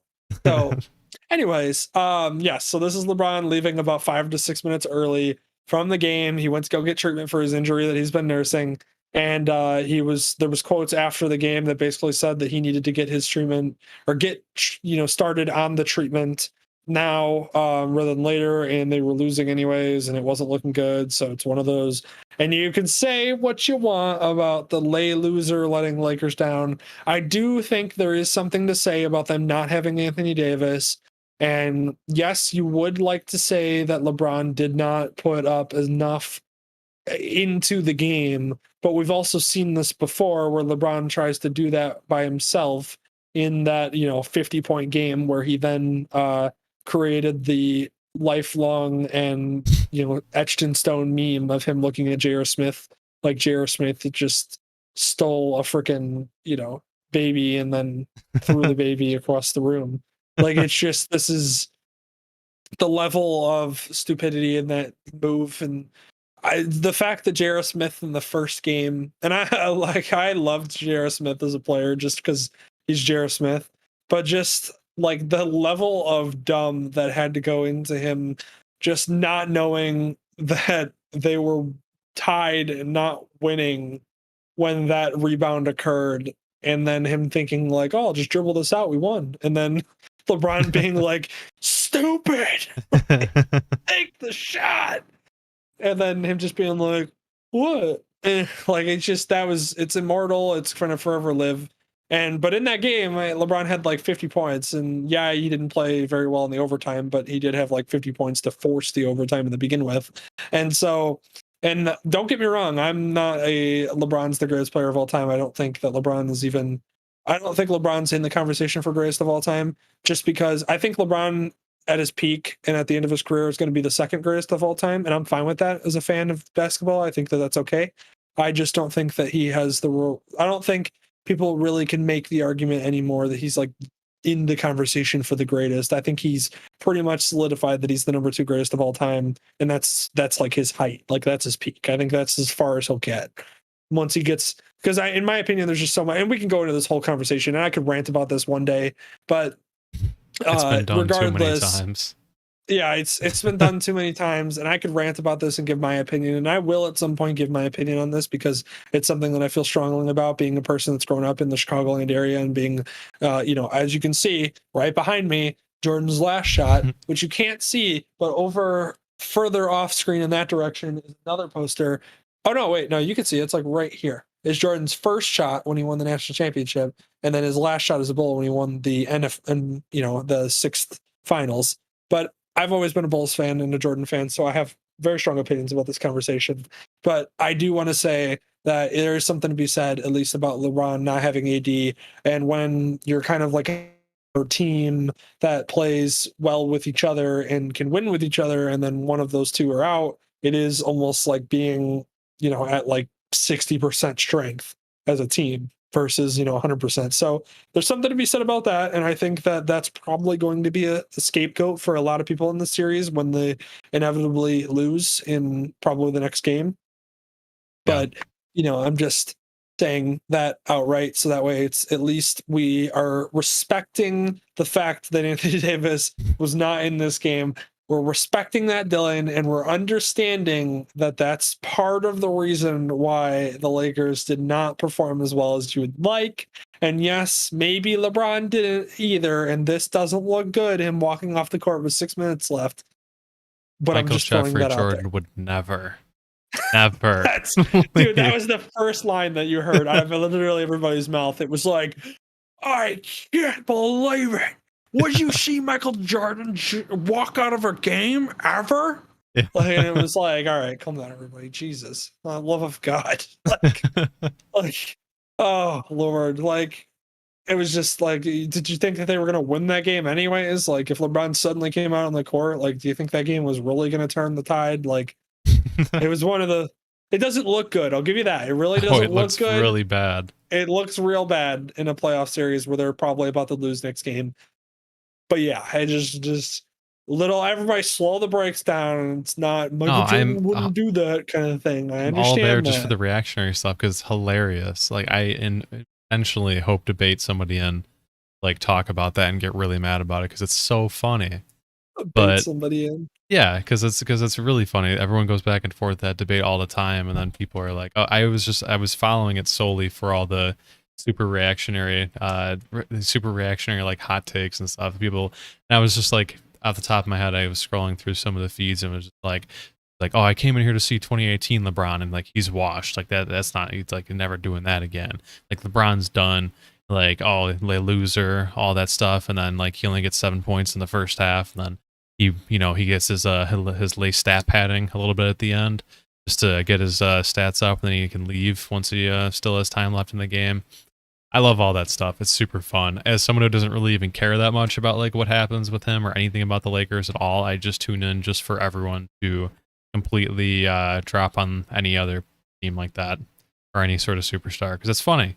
There's always someone saying something that's like crazier than the next, and it's really good to follow because people are super passionate about it, and I think that's always hilarious. Now, I get what you're saying, and I totally agree. I really do think that like just the overall drama and crap that comes out of this, and how every single person just immediately starts freaking out in either direction, whether it be defending or just hardcore blasting, like Michael Jeffrey Jordan wouldn't have done that ever in his entire career. And it's like, okay, like different situations, situations are different for everybody. And like, it's a man in his like 17th year. Let's all calm down, slow the brakes a little bit. Just put on your hazmat suit and go onto the Twitter comments and stuff. It's even more fun. I know, it's just bad. The one problem I do have though, that I will say, and this might even spark some drama, is that I just am not a fan of super LeBron fans. Just because like anything you say to a super LeBron fan is just irrelevant. When you're like, they're like, they say like, LeBron's clutch, and then you're like, okay, but let's like actually look at every shot that he's ever taken in like the final, what is it, like 5 or 10 seconds of a game to tie it or to take lead. And like the Bulls one, because that's the one that jumps to my head. I know, but it's just like whenever you look at that, I remember somebody actually compiled the stat for it, like the true stat, looking at all of those situations. And for LeBron, it was like a 20% completion rate of making those shots. And then for like Michael Jordan, it was like a 50%. Like it was like literally, it was like, yeah, he shoots the exact same in clutch as he does in the regular game. And then for LeBron, it was like, yeah, in clutch, he's like actually at like 20%. What a great project for some kid to do in class. I love that. Well, it's this YouTube video, and I don't know 100% if all of his like, it's one of those where his facts, like he did say he compiled all that, or like that it was compiled. But if you go watch this video, for anybody that wants to go watch this, even if you're just an NBA fan, I encourage you to. It's like a half hour long, the video. It's literally like 27 minutes long. But this guy put out this video, and it's a look at the Jordan LeBron conversation, and he breaks it down looking at analytics. he breaks it down looking at stats. He breaks it down looking at like longevity as one of the categories. And like out of it, like 4 out of the 5 categories go to Jordan. Like 1 category goes to LeBron in the GOAT conversation. And it's like the longevity he gave to LeBron, because obviously LeBron's got longevity over Jordan. But it was like he compiled all those, and then they were talking about basically, like I said, I think the way that the stat was compiled, it was like shot attempts over the person's career, where the game was in the final 5 seconds and you needed a shot to either tie the game or win the game. And I think it was like they both had attempted like 90 plus of those shots, and like of those 90 plus shots, LeBron had like a 20% like shooting rate, and then like Jordan had like a 50%.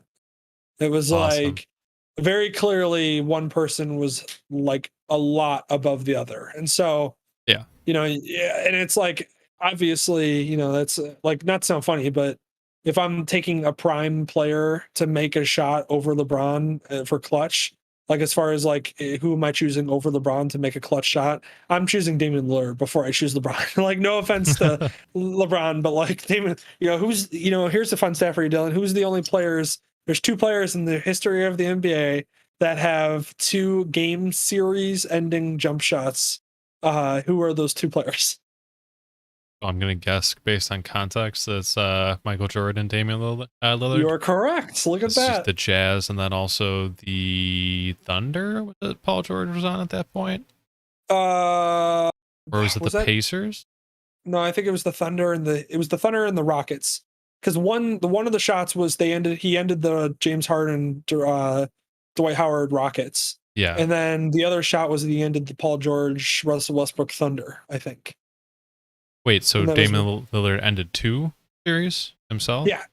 Okay, so wait, Jordan's was the Jazz, and then what was his second one? The Jazz, it was the one against the Cavs where he shot on Elo. Good. The one where he like jumped, Okay. he like jumped up and like hung in the air and then shot it at the buzzer. That was like that was like the series ending shot for that series. And then the other one was obviously the Jazz shot where he made the, game winning championship shot in the, game 6 of the 6th finals win, just nonchalant. But Before you go off of that topic, the thing I wanted to bring up about that really quickly that was probably going to relate into something else was, I think I was also in the car, and I just always have on ESPN radio, and it was my least favorite program at that time. It was like Greeny on ESPN 1000 at noon, the worst of all the people on that show at that time. But he had an interesting conversation, which was which was talking about how I think he got married on that day, which I think was a few days ago in 1997, maybe. But basically, it was one of the days that there was like so many different sports going on in Chicago. I think the Bulls were in the playoffs. I think probably not the Bears weren't even thing. There was other things that were going on besides just the Bulls, but regardless, it was kind of just talking about how like even like I think his stepfather and like his dad, who like one of them kind of cared about sports, like he really liked sports. I think his dad and the stepfather didn't really care and just kind of wanted to keep up. But there was like so much energy for what was going on in the city that even people who didn't really care about it that much were still just like, hey, like what's the score? Because there wasn't just checking your phone. They were like, having to do stuff for the wedding, but they're also like, what's going on with the game? Like trying to keep up with that.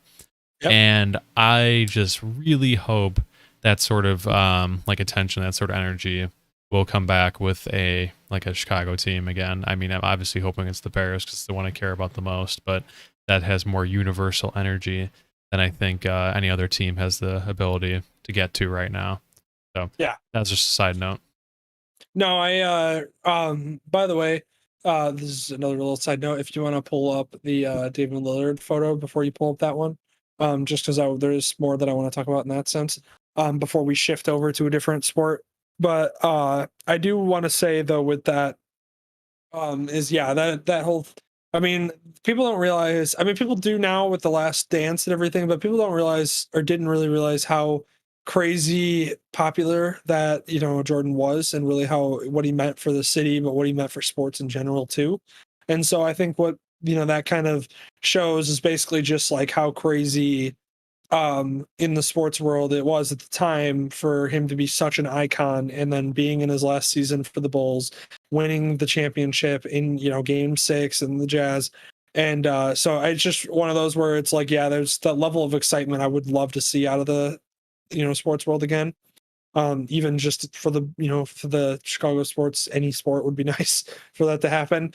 But yeah, no, it's. And then fun fact too, actually, to kind of mention about that is did you know that Rodman, after the game, immediately got on a plane and flew over to Chicago and then partied in Chicago that night?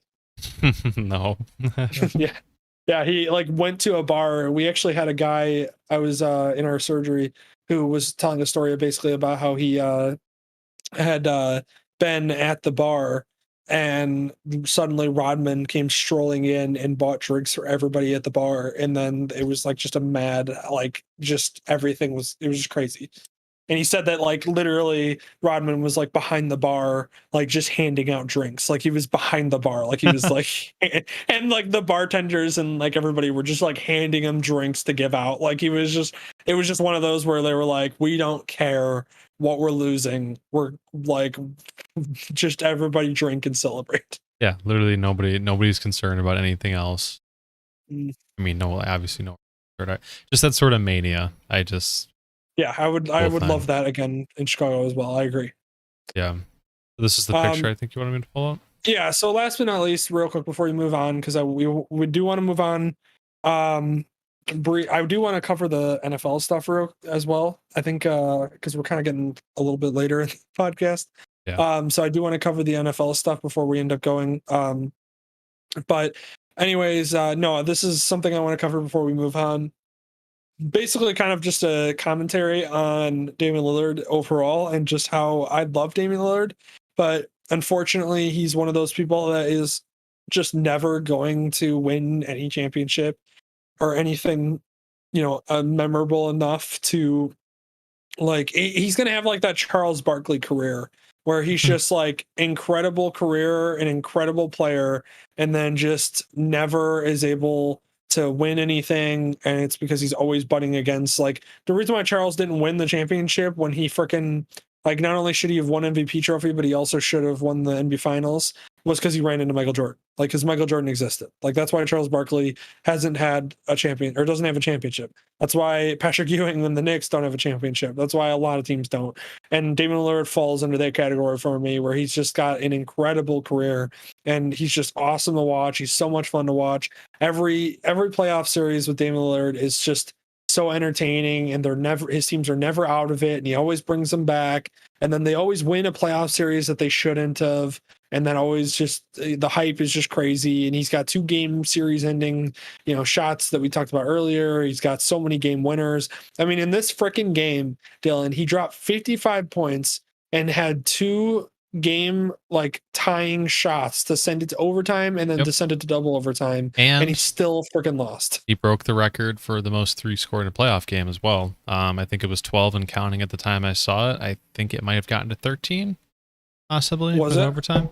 Yeah, that's he broke that record. I was gonna say, I know Klay Thompson, I think, is the one that had that record with 12, if I remember correctly. So yeah, it would be crazy if that is true. But yeah, it's unfortunate. Like, I wish Damian Lillard, and it's sad because it's one of those where you just go like, you got to commend Damian Lillard for being loyal, because he actually, like, when his contract was up, he like said like, no, I'm re-signing with the team. Like, I want to be here in Portland. Like, I'm loyal to the city and I love this town and I want to be here. And it was one of those where everybody went like, wow, what a great guy and what a great stance, but man, you're probably never going to win anything there. Yeah. It's like so unfortunate. You're like, great job. You're like, God damn it, I respect you. Yeah, like, I respect you, but man, is that going to suck for the rest of your career, never winning anything. And it's so unfortunate. I like, can you imagine Damian Lillard like on the Mavs with Luka, or like just like on the Clippers with Paul George and Kawhi? Like, if he was on the Clippers with Paul George and Kawhi, they're winning the West. It's them against the Nets. What about on the Bulls?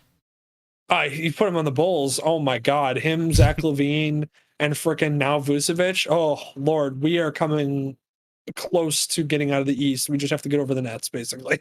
Like, that's just, it's just there's so many teams that if you just said let me put Damian Lillard on this team, the team would go, wow, that's an incredible team. And it's really sad, like if he was on the freaking Celtics, that might be a whole different story. Like the Nets winning 4-1, that might have been an incredible series that might have gone the distance, and who knows who would have won. Like it's just there's so many teams that if you said, man, I want to put Damian Lillard on this team and he's going to be great, and it's unfortunate because it's just it's unfortunate, but he's just such a good player that's never going to play on a team that's going to win anything, and it sucks. But at least we get to appreciate his career, I guess, as we watch, and is it incredible to do it.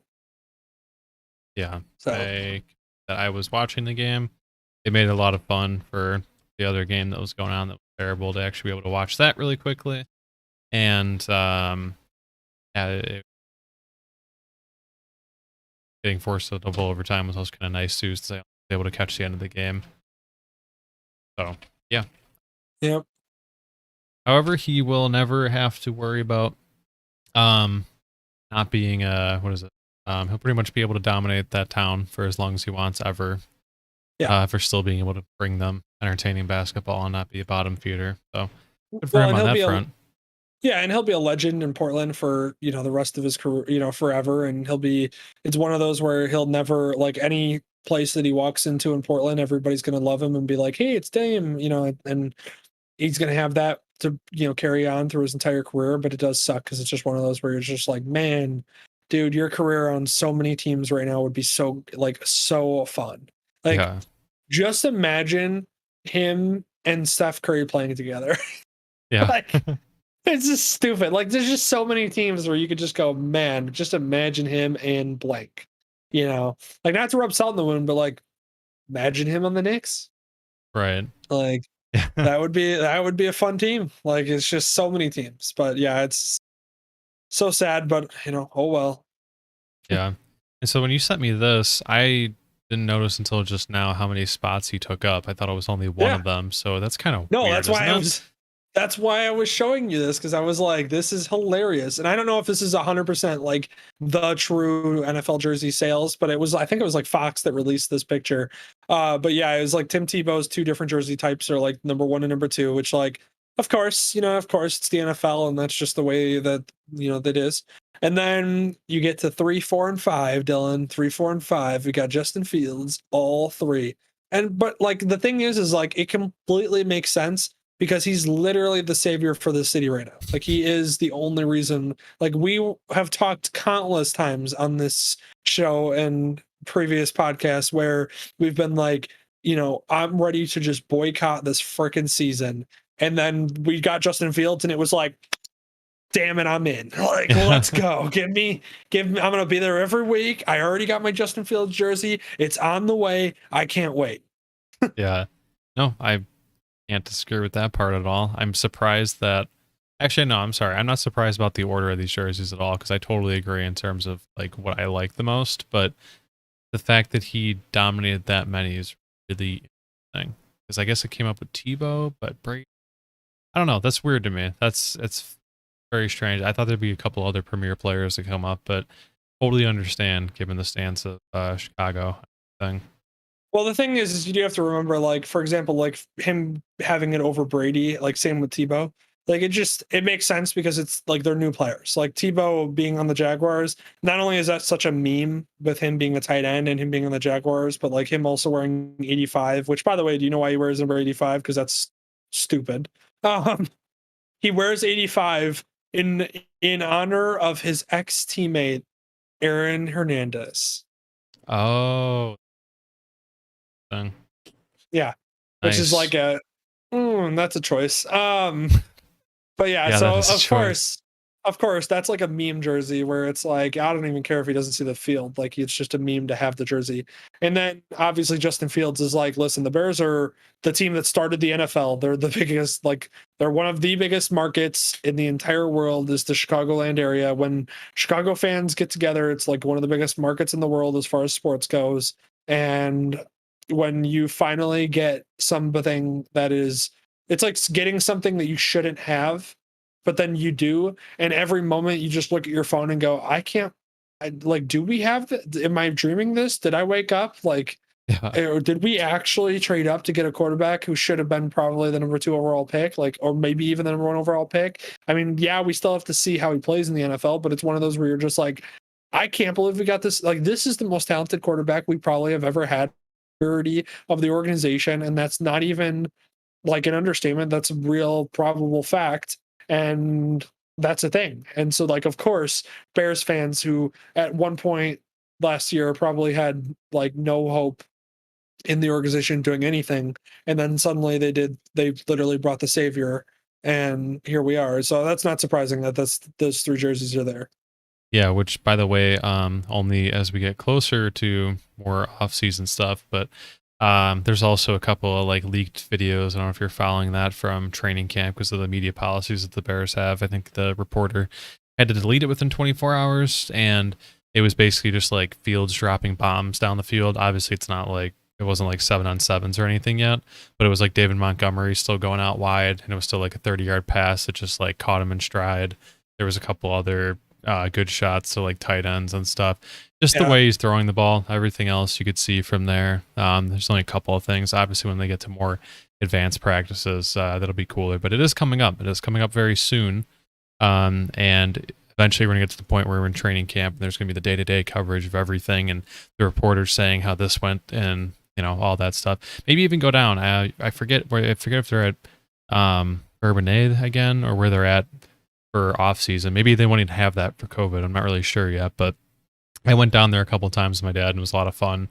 I had a good time with it. I always really did. It was fun to follow, and you could see everybody pretty much up close because it's not like overly packed or crowded.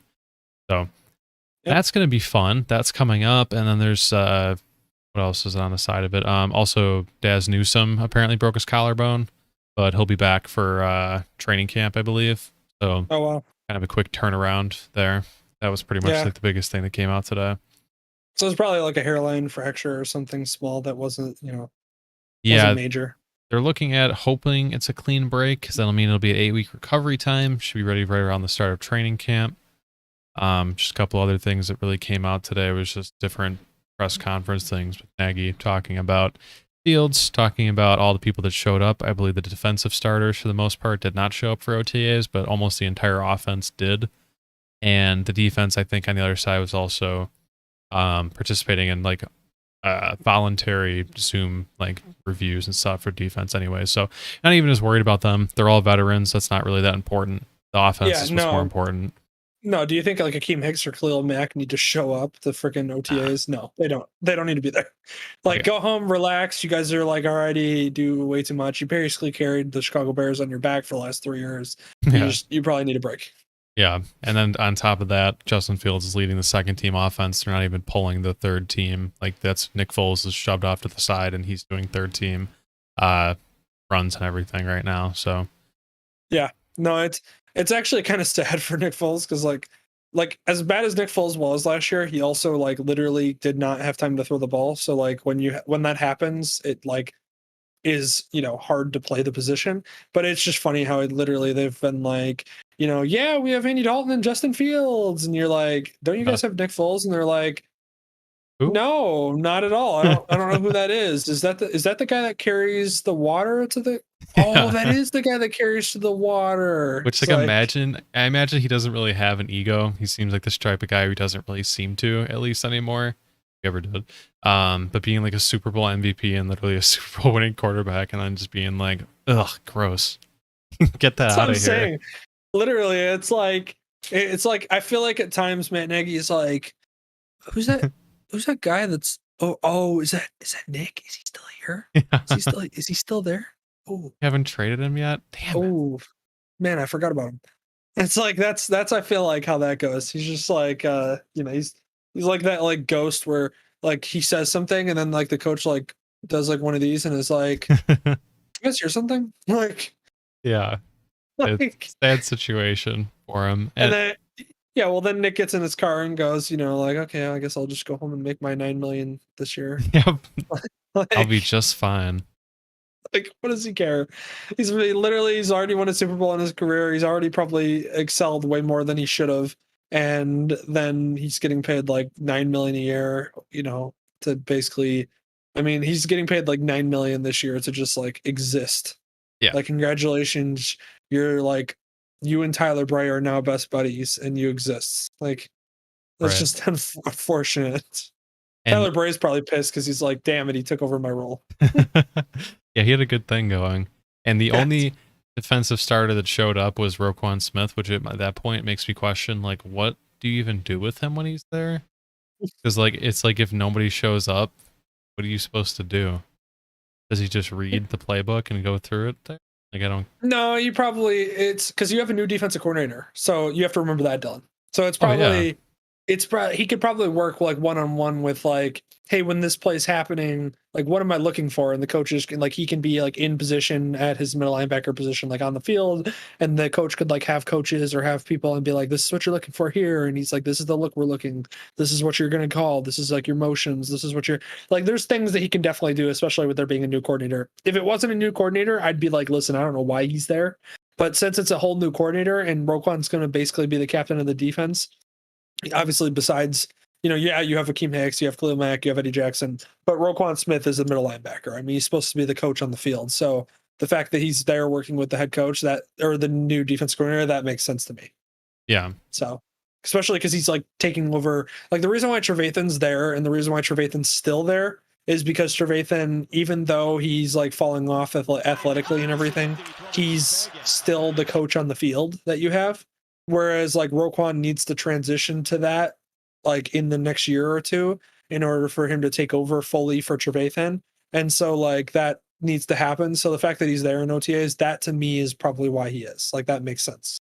yeah. No, yeah, I agree with that too. And also, I figured out what that word was. I was trying to figure out earlier. It's the Streisand effect. Oh, the Stry. Okay. All right. Yeah, so just so you know that in the future, that's what that one is. I'll just cut this clip and Yep. I'm just going to put it into that part and then we're going to randomly cut back to this. Yeah, it'll fit in seamlessly.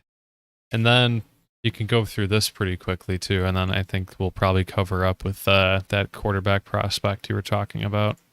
Yeah, we can talk. We'll very briefly talk about the one that is going to commit to and then we'll talk about that new prospect, and that'll be the segment that we'll end on. So real quick, I just want to talk about this. The Cubs and the Sox are first. Both are in first place, and that is incredible in the sports world of Chicago, because it's actually fun to have two baseball teams that are good, because I love baseball and I love the Cubs, and I don't mind the Sox. Like I root for them and I hope for their success as well. Just not when they play the Cubs and the Yankees, because those are my two teams that I love. Yeah. But I'm actually ecstatic that the team has two teams that are playing really well. And you could say what you want about this, the Sox are a team that should be up for the championship this year, and they've been building that way, and that's why they got the new manager, and that's why they made the moves that they did, getting Lind and everything. But with the Cubs, it's one of those where it's a contract years for a lot of those players. So it makes sense that people would suddenly start playing well in a contract year. But I'm also hopeful that maybe that's just them finally getting back to what they should have been for the longest time.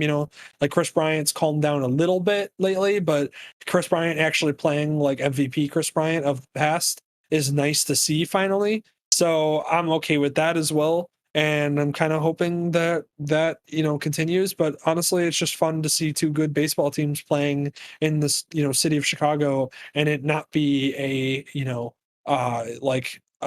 false hope or something. Like they're actually both playing very well, and they actually both are built pretty well and have a lot of great players. So it makes sense why they're playing well finally, and so that's awesome. And I hope that it's sustainable and it continues. And I look forward to it the rest of the time. In the whole the rest of the season. I know it's a long season. We got plenty of time left, but I'm still very excited and I'm very hopeful for what to come with all of that. Yeah, no, definitely. I am also getting to go see a Sox game this weekend, so That's going to be fun. Too. I actually really want to go to a game before they start to let full capacity back, because my doctor that I work for has been to a couple Sox games, and he's talked about how it's nice because when you go, like you literally sit by yourself and you can like sprawl out and like nobody's around you, and it's like, and then like getting concessions, there's no line, and then like getting out of the stadium's easy, parking.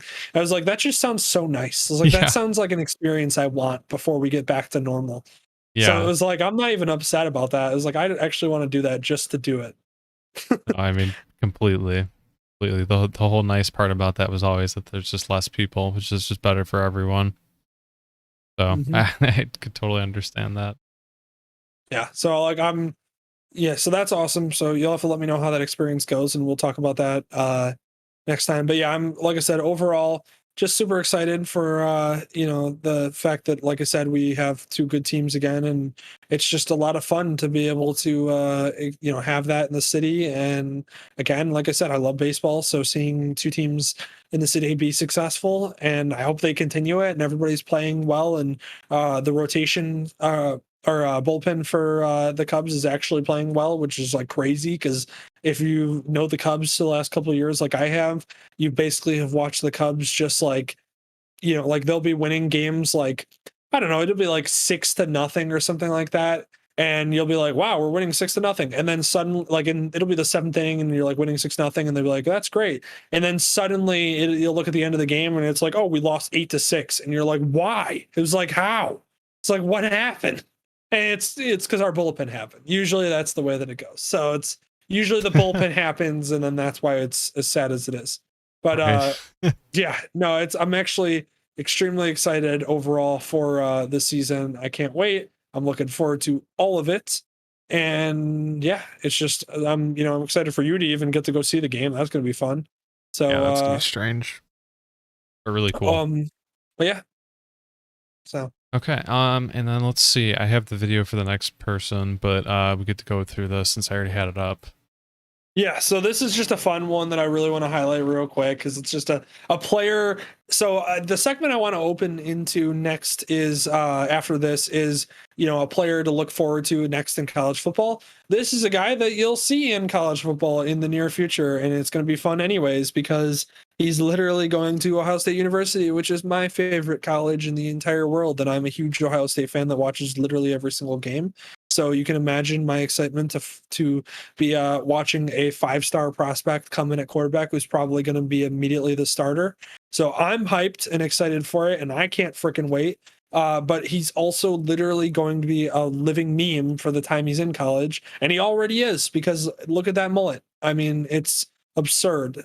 And not only is the mullet amazing, but his arm is incredible. He is getting a lot of comparisons to like Patrick Mahomes because of the arm angles that he throws the ball at, and how skilled he is at basically throwing the ball off, off centered and off, weird angles that usually you aren't supposed to be able to throw the ball at. So that's a lot of things that are drawing comparisons. But yes, so yeah, and he's got ridiculous zip on his arm. For those of that don't know him, he's a 5-star recruit, committed to Ohio State. He actually originally committed to the University of Texas as he is a resident of South Lake Carroll High School is the school he went to. He's from South Lake, Texas. He actually committed originally to the University of Texas and then decommitted and immediately committed to Ohio State. And so I'm assuming he'll probably take over the starting job day one, or he might be one of those where he redshirts a year and Stroud or whoever's there is playing that year, and then you move to this guy the next year as a redshirt freshman. Either way, he's going to start the moment he's available to start. So if he doesn't redshirt, he's probably going to start freshman year or at least get significant playing time, unless like I said, a Stroud or somebody's able to beat them out. But I don't, it's hard with what this guy does. And actually, if you want to switch over now to the clip, it's amazing to watch him and in the way that he throws the ball, because it's actually it's crazy to watch. Like his like weird sidearm and the zip that he gets on the ball and the accuracy, like right there, it's so weird to see. But that's why he's drawing a lot of comparisons to Patrick Mahomes. It's just the zip he gets on the ball, the weird arm angle, and the way that he's able to throw that ball in there. It's just he's got such a nice throwing motion, such an accurate, catchable ball, and he can throw it with zip. He can throw it with touch. I've watched a lot of his highlights in high school. Then this kid's only a junior. He's literally 6'3", 206 pound as a freaking junior in high school, and so he's not even going to Ohio State next year. He's literally going to be a senior. So like, it's Oh, just amazing that what we're watching right now is a 16-year-old, 17-year-old kid who just learned how to drive and is also just an incredible thrower of the football. so who's like cover? Like, what camp is this? Like, who's actually filming these videos and stuff? Like, if they're just in high school, is it So like a this is local beer actually reporter?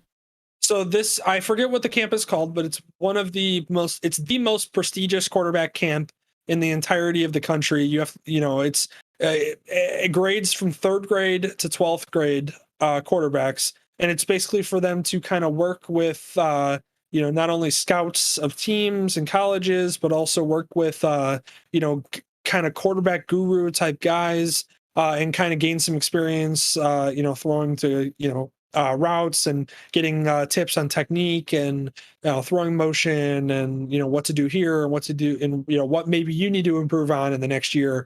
It's like it's the most prestigious quarterback camp, and again, I can't remember what the name of it is, but that's basically the gist of it, and that's where he's at that moment. And I think it's like a 2 or 3 day camp. And of course, he was just showing out at the camp because he's a 5-star recruit, and so of course he is. But he's again committed to Ohio State, and I'm gonna be so freaking excited to watch him for probably the 2 years he starts. So national championship, here we come. I want to see a ring on Mr. Mullet's finger as soon as he's able to start. Is a very, very bold prediction. I like it. Oh yeah. A lot of time and like it. I'm uber excited for this. So, but in that same excitement, we're going to move to another quarterback that I absolutely love. And before we start this video, I'm going to give a little bit of information on this guy so that way we can go into this video kind of understanding what this guy is. His name, first off, is Malik Willis. He is a quarterback at Liberty University.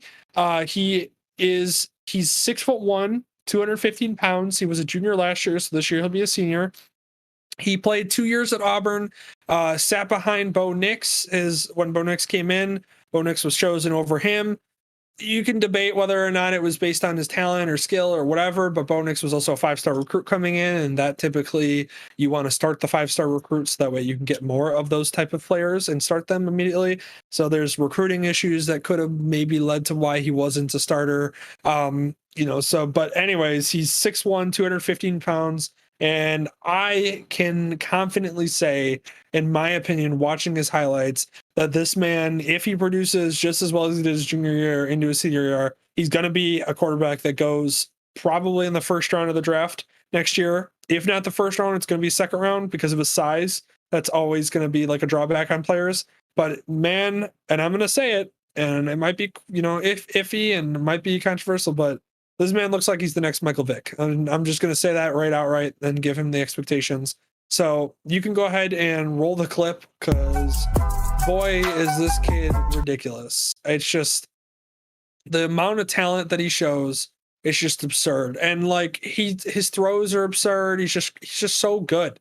He's so crazy good. And when you watch these highlights, it really does draw a lot of comparison to me watching Michael Vick, his high school or his college highlights, because just the way that he plays the option, the way that he makes decisions, the smart, the intelligence, the escapability, that's really what draws him comparisons to me to Michael Vick is his escapability. A lot of times, you watch quarterbacks and they have speed and they have the ability to play make and all that, but this guy just finds ways to break tackles or get away from defenders that, like I said, I just haven't seen out of guys. Like I said, the one that comes to mind is Michael Vick, and he's literally built like Michael Vick. Michael Vick's 6'1", 220 pounds. This kid's literally 6'1", 215 pounds. I mean, he's literally built like Michael Vick. He plays like Michael Vick. He's not like Lamar Jackson, blow you away speed.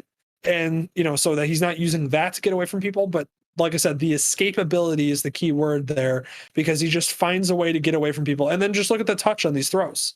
Like, it's just the touch on these throws and the velocity that the ball comes out. It's stupid. That was an incredible catch, by the way. Wow. But the throw, I mean, was there. So and he's playing at Liberty University. Yeah. So the talent he's playing against is not spectacular. I get that. I understand. But listen, if you look at quarterbacks in the history of the game, quarterbacks don't generally come from big schools. Yes, some do. But I mean, if you just look at a lot of the schools, Peyton Manning coming from Tennessee, you have like Ben Roethlisberger, I think came from Miami, Ohio. This play, Drew Brees came from Purdue. I'm pretty sure Joe Flacco, I think, was Delaware University. Like, it's just, quarterbacks come from these smaller schools because they don't have a lot and they do a lot with a little is the way that it goes. And look at this. It's stupid. He's just so good. And like right there, you don't see his breakaway speed. He doesn't have breakaway speed. He's not Lamar Jackson. He's not gonna just immediately, that's a touchdown. Although I think if he had Lamar Jackson's speed, he'd probably be winning the Heisman. But look at this throw. Like, it's just the arm strength, Wow. the velocity coming off the ball, the zip that he's got, the touch that he has, the decision making, like just everything about him. Like, he doesn't make bad decisions really. He chooses ball, he chooses when to give himself up and run. He chooses when to make the throws. He's usually looking downfield. It's not one of those where, unless it's a designed run, he's really not looking to run. He's looking for, to throw the ball. It's just when he does run, he has an incredible escapability that allows him to basically just disappear from defenders.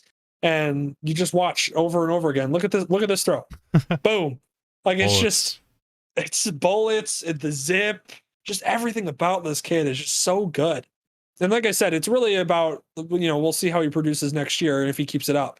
But if this kid keeps it up, I mean, is it too crazy to say he might even be in the conversation for the Heisman? Like, if Liberty wins like they did last year, and, maybe, obviously they're not a big, a massive school, so that doesn't play to his, favor. But tell you what, if this kid wins a lot of games, if not all of his games, and plays the way he did, and then goes and wins a bowl game, he's going to be up for the Heisman easily, because of the way he plays and everything. It's incredible to watch. He's a good thrower of the ball. I mean, look at this touch on this throw. Yeah, that's off his back ball. foot because he was about to get hit. Right. So it's just, and he's not like a super flashy. It's just, there's so much to love about this kid. He's just not.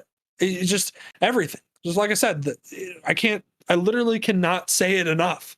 The touch, the escapability, the velocity off his freaking hand, the way he throws, his decision makings, his throwing motion's not even like a weird one or something. Like, it's just such a good player and a good quarterback. And to me, he seems like the type of guy who's going to take this next year and again develop into an even better passer. And that's what you're going to get. And I'm excited to watch him next year. You can, like I said, let this video play out because it's fun to watch. But I'm excited to watch him. Look at this. I mean, look at that to me screams Michael Vick. That play screams Michael Vick. Like, the fact that he somehow figured out he spun off that tackle, kept his eyes downfield, and then heaved it and threw a guy on the sideline is stupid. Look at that. Look at the zip on that throw, like in motion. Yeah, it's really telling when you can actually see. It's just literally the ball like long. It reminds me of the mirror. I think Miracle at the Meadowlands game.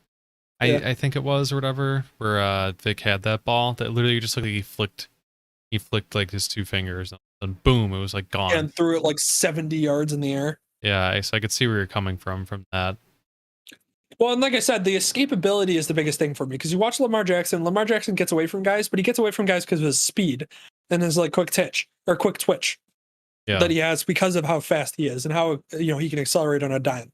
This kid, to me, screams more like escape artist, like a Michael Vick, because of his ability to just find a way to get out of tackles and to get away from defenders in a way that, like, he's not, like I said, he's not super quick. Like, he's definitely not breakaway speed, like I said, Lamar Jackson.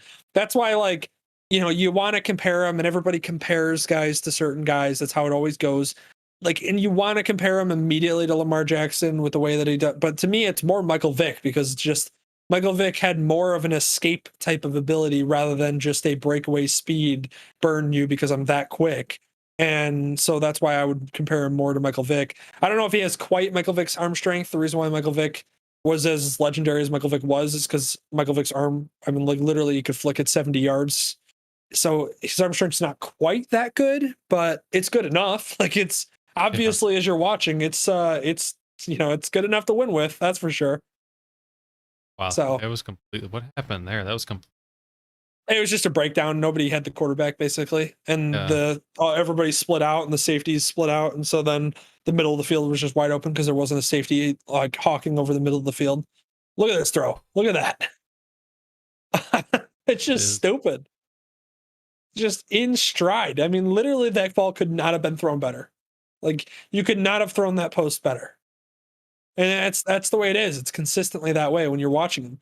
Like, look, it gets away from defenders, runs, look at somehow finding, the seam, finding the opening, and he's just a gamer. He's just I mean, he didn't run with that ball. He threw it because he found a guy in the back of the end zone. He could have ran with it. There was a wide open gap in front of him, and he chose to throw it. And guess what? He got a touchdown. Look at the touch. Again. Yeah. Boom. Look at that. Like, that's touch. He put touch on that ball. He chose to. If you actually rewind this, like, just go back like 15 seconds, it's just, you see the touch on this.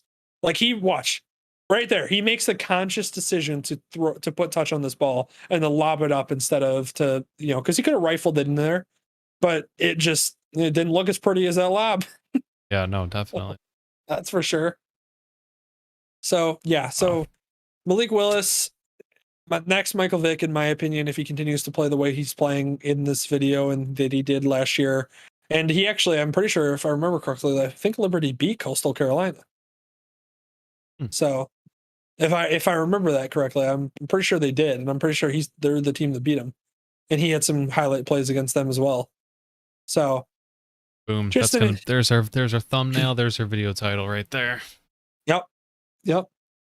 I just can't wait. I'm excited to watch him next year. This is again my first of the segment that I hope continues, and I think will continue, and I'll probably do more players and more quarterbacks as I find guys and stuff as we get closer to the season and everything. But this is a guy to watch next year, and it's fun to know about these guys before you go into the season, because then you can kind of monitor the hype as you go, and you can watch them, in games and everything like that. But so this is a kid, right? Look at this throw. Yeah. Just moving across his body, sets his feet, makes the throw, and it's right on time and on target and in stride. Yeah, this is them against Coastal Carolina right here. So just running the option well, and then breaks away a touchdown. Yeah, I'm pretty sure, if I remember correctly, I think they did beat. I'm pretty sure they did beat him. So either way, I'm excited for to watch him next year. And so that's my first that first guy that I will say of the segment, hey, guys and quarterbacks and players to watch for next year in college football. My first one, Malik Willis. The next, Michael Vick. Okay. Pretty good then. That covers up background. Boom. Oh, Malik Willis. Oh, the QB school. This guy went over him. Yeah. Well, I've seen his channel before. That's kind of cool. Well, you have an eye for talent then. Listen, Dylan, I know my quarterbacks typically, and I know that people are going to probably clown on me for like my Justin Fields video rating him as low as I did. The quarterbacks. Listen, I can be wrong, and I'm happy if I'm wrong on that. I will 100% accept that. But there are quarterbacks that I have not been wrong about and have ended up becoming the better player.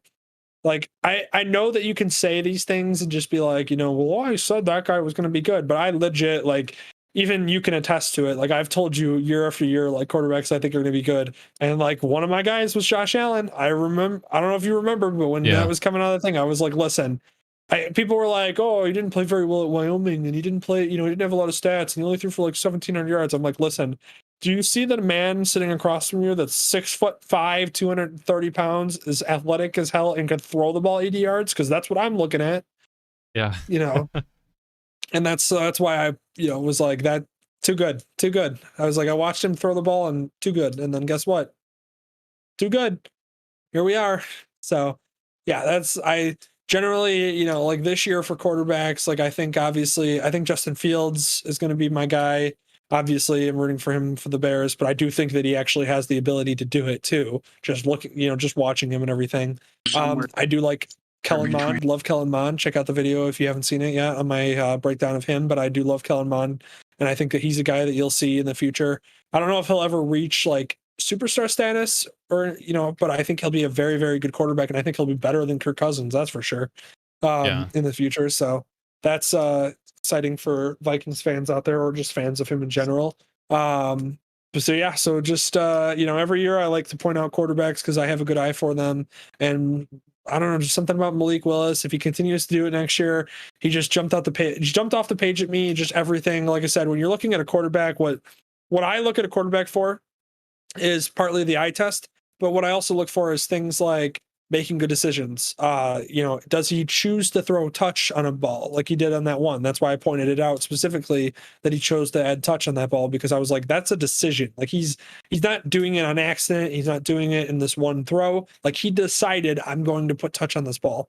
And then there's also throws where you go, yeah, he decided that he was going to just rifle that ball in, and that's what he did. And then, it's things like making good decisions, like I said, good decisions with the ball. So he chose, instead of not to run with the ball, he chose to throw it, even though he could have. There was a clear path in front of him with a lane, and he threw it and scored a touchdown in the back of the end zone. Like, it's just, those are the decisions that make a good quarterback. And despite the whole size, which I know is going to be a problem with him in the future, it's one of those where he's too good. And if he plays that well again next year, he's going to go in the first round. He at least should go in the first round. If he goes in the second, it's because of his size and the fact that he didn't play at a big school. But I think he should go in the first round. But that's, another player to look out for next year. That's going to be incredible. But yeah, that's a series that I would like to continue. And that's why I am good at valuing quarterbacks, because I don't look quite at everything. I don't get caught up in like the whole conversation, like I said, with Josh Allen, for example, where people were like, oh, he's, didn't produce the numbers and he wasn't very good at Wyoming. And it's like, yeah, but just the throws he was making, the intangibles, what you're working with, and everything. He's too good to fail. Kind of one of those things. Same with like, you look at like Baker Mayfield, for instance. Some people still hate on Baker Mayfield, despite the fact that like he's a very, very good quarterback when put in position. Lamar Jackson was drafted at the very end of the first round, even though when you watched him in college, that guy had a lot of throwing potential and then was ridiculous with the ball in his hands. So like, it's just, I don't buy into the hype that a lot of people do on guys, or things that get said that people automatically slot into like, well, that's why he's not going to be successful. It's like, well, no, I look at everything why he could be successful. And in my opinion, are those over, everything that makes him not successful? Yes. Okay. Well, then he's going to be. Like, that's how I look at it. So, yeah. But.